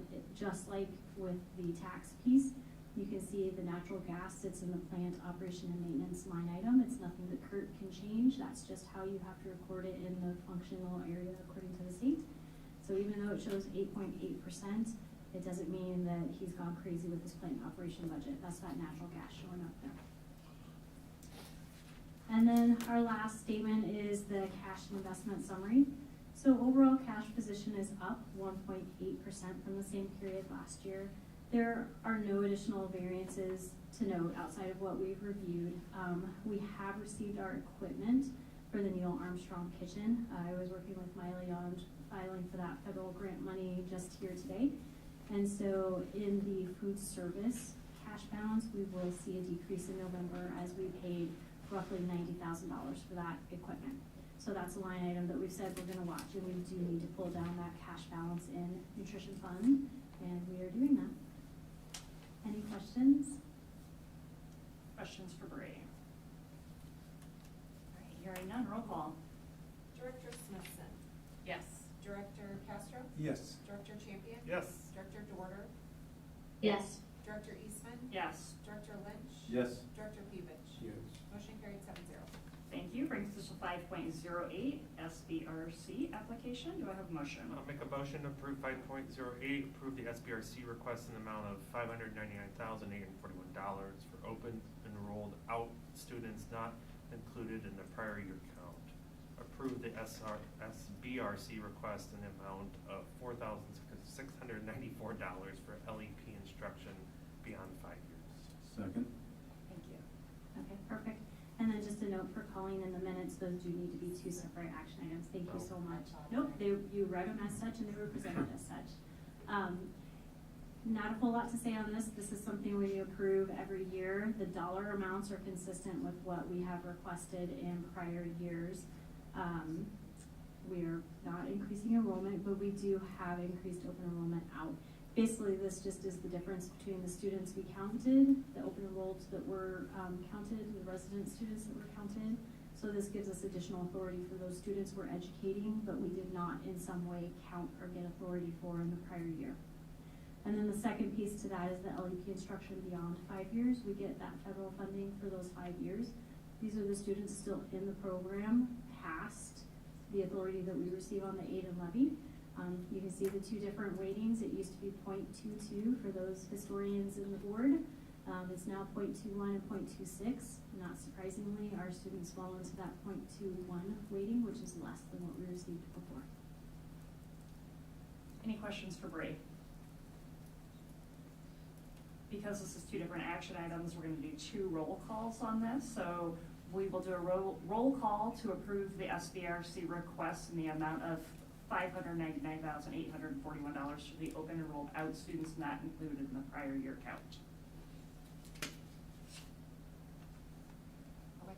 Director Castro, Yes. Director Champion, Yes. Director Dorter, Yes. Director Eastman, Yes. Director Lynch, Yes. Director Pevich, Yes.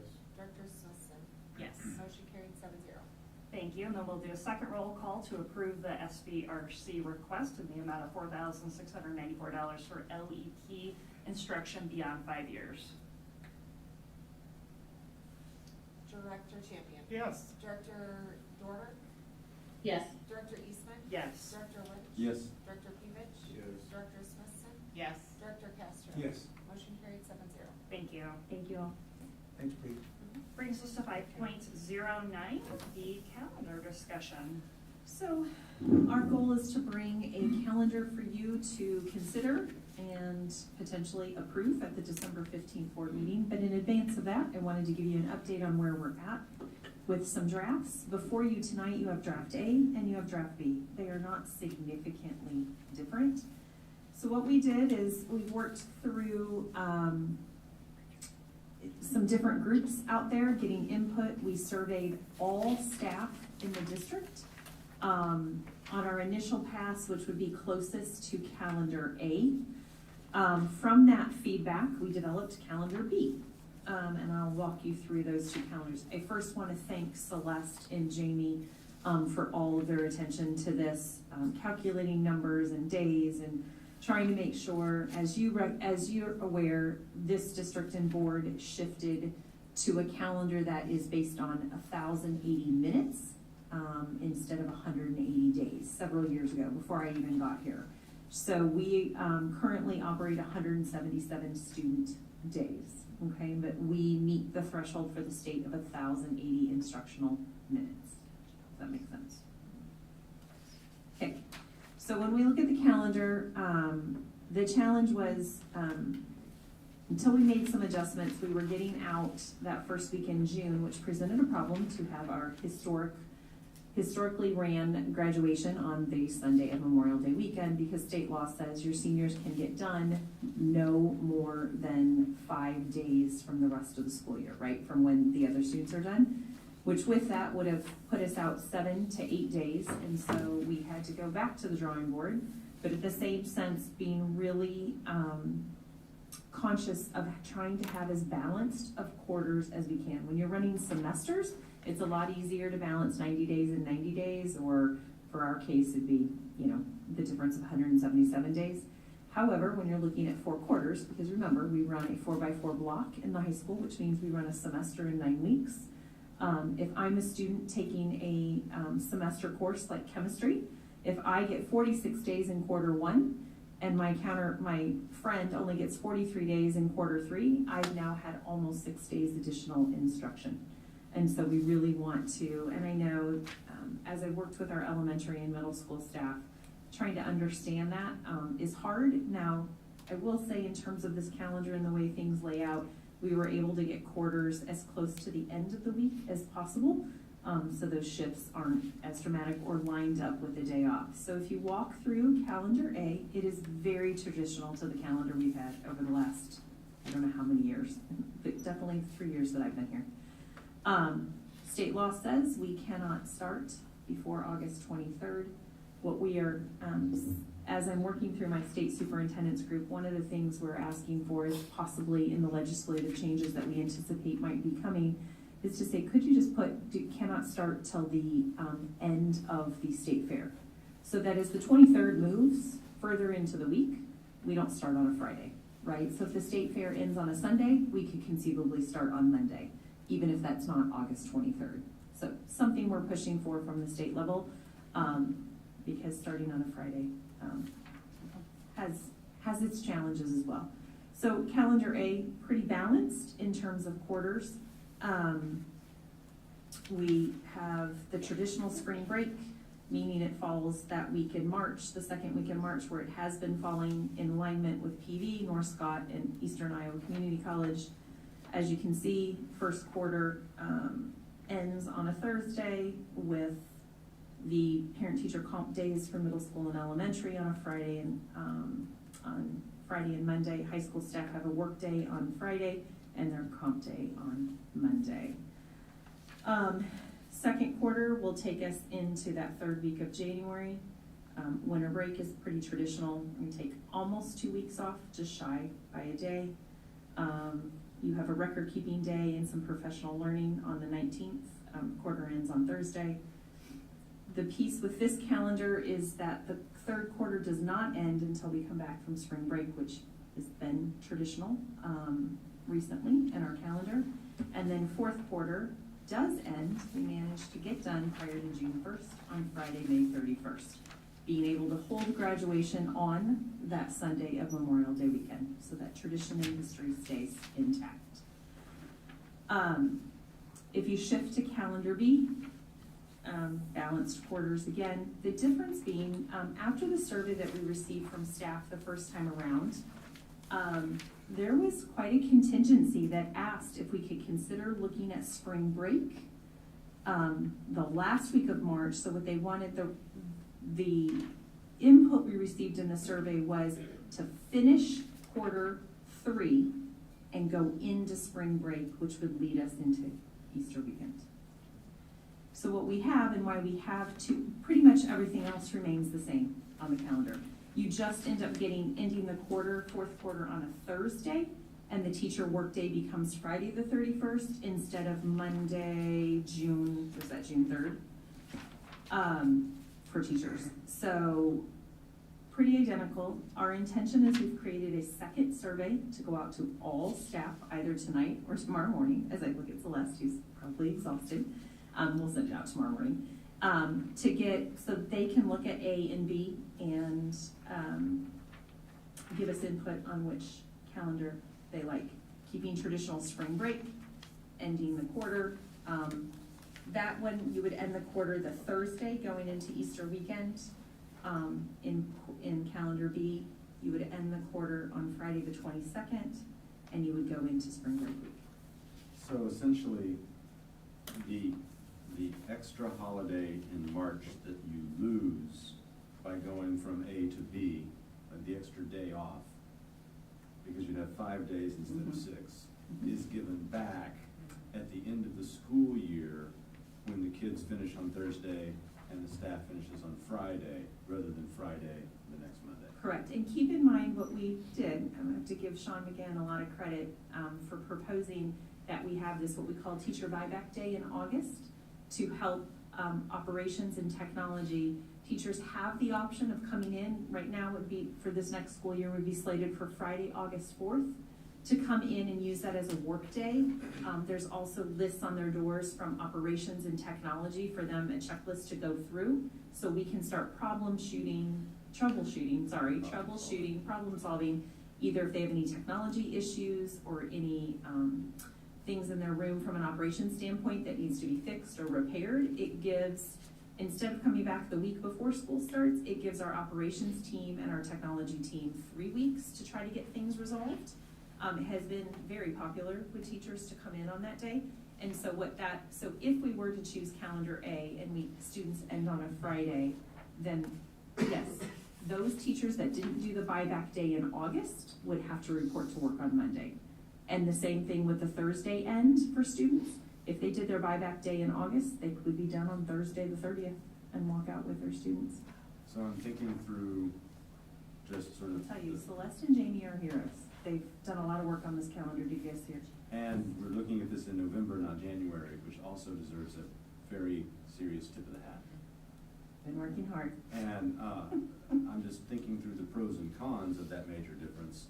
There's some clear pros of being aligned with the other school districts and EICC, in particular for all of our high school students that are doing college courses, because that means that they get a real spring break, whereas if we're not aligned, they kind of have a little half load and then another week of half load, but no real break week. Correct. Keep in mind though, a lot of our students dual enrolled or concurrently enrolled are taking classes on campus. I think there's less going off to Scott Community College because we have worked really hard in this district per the request of the board to offer additional dual enrolled or concurrent enrolled classes with our teachers here on campus. So yes, it would impact a small group of students, but those numbers have decreased over the years. Do you know ballpark how many students are leaving campus? Ms. Cluffy, I don't do you know expect how to many know. are leaving campus? Just Look at the sky. an average? I'm sorry, it's a random question. No, it's okay. We have so many more in-house, so Yeah. the ones that are leaving campus are more for the ones we can't offer that are going towards it, so Would you there say- could And be that's- areas of social studies and stuff like that, so I'd say 30 to 50. Okay. maybe. And it's Thank and you. it's a good point that we're talking about a very small group of students. The advantages of moving to the end of the quarter seem to me to be quite clear. Just helping make that shift easier for everyone, students and staff, makes a lot of sense. And I imagine that if we were to adopt that, other school districts in our area might say that's a good idea that we want to imitate. However, I'm guessing that EICC is its own beast, and they've set their schedules 5 or 8 years in advance already, and probably wouldn't follow. And theirs is probably basing off the end of their semester. Correct. Yeah. And you have to remember North Scott and PD run on a semester-based system, so they're not ending a quarter going into spring break or anywhere around spring break. So they only do finals twice a year. They do their finals in January and May, June, depending on when they end. At our high school, we do them 4 times a year because you have students who in 9 weeks will take a semester class and not have it again. So they may or may not follow us on that. correct. And one of the only reasons we bring you 2 options this year is there was such a significant number or a good enough number of staff that threw this option out about would we consider looking at moving spring break, that we felt it was only reasonable to bring this conversation to you all, but then also to survey staff back out. I don't know where the majority will land. I anticipate that potentially keeping that spring break in its traditional sense might not get enough votes to move it this year, but I was, the reasons for asking for us to consider it at the end of March, at the end of the quarter, was so that students didn't have that hanging over their head at spring break when we looked and dug into the feedback, and when I have been talking with staff. I'm not gonna say that all agree with that, but that is why we decided we would work on 2 versions of a calendar. Am I missing any? I keep looking at Celeste. She's been helping lead these surveys and getting the data and getting it back in, but I was pleasantly surprised by the amount of feedback we got to consider a different option for spring break, and hence why we decided to bring 2 calendars to you tonight for your, just for your input, and just what your thoughts, what you're thinking, what you're seeing, questions you might have. I think I can support either of these. I feel the same. Both are great. I mean, it might be a change for parents the first year, but since we're doing this early enough in the year, they're gonna have enough of a. Plenty of time to book vacation. Plenty of time, I was gonna say, plenty of time. And we are planning on resurveying staff once they see these then, right? Right, so Okay. I have the draft survey right here in my hand. Okay. perfect. Celeste and I have ready to go. They will receive both calendars to preview with the survey and give us feedback. And essentially they have one question that's being asked. Let's see where it ends up. Any other thoughts, questions, things we might have missed in here? In terms of board meeting dates, parent conferences, we will get all of that finalized in time. We're at that end of that cycle in terms of the football schedule, which helps us determine where homecoming is, which then can disrupt parent conferences and more, all of that. So that, I am told, should be released in February. So that's why that's not all attached to this right now, because I want to get something set, and then all of a sudden we're locked in kind of like we were this year, 1 game for homecoming, and then we have to redo everything. So trying to be proactive in that way. Other questions, concerns? I appreciate the questions and the input. Thank you. All right. Moving on, 5.10. Do I have a motion?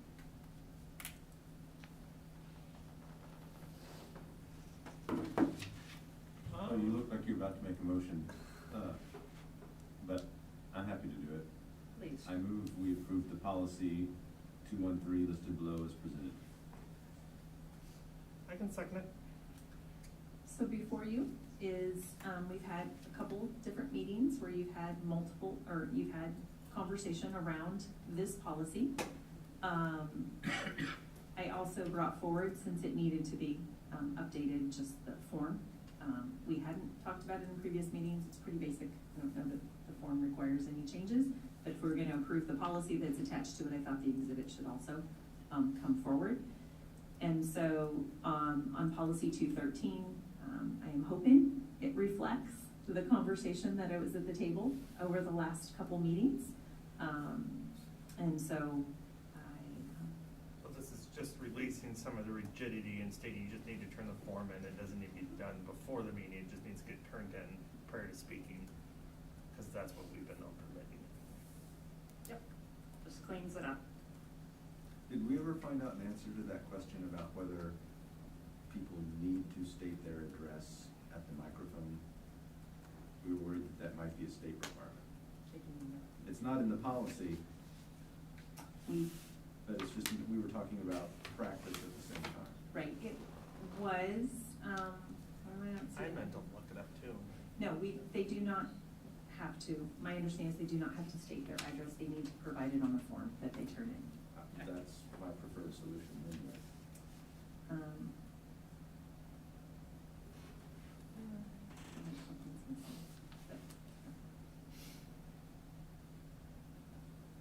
Any other questions? Did we have the 30 minutes in here? I thought we were putting the 30 minutes. We were, that's what I'm looking at. It's I not in there apologize. right now. You're correct. And I thought that. The one I approved.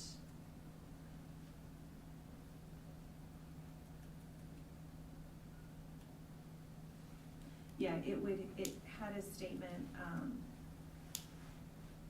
about limiting to 30 minutes. However, the board president may modify this time limit if deemed appropriate or necessary. So normally speakers will be limited to 3 minutes, not to exceed, I think I had written not to exceed a total of 30 minutes for public input, period. However, the board president may modify this time limit if deemed appropriate or necessary.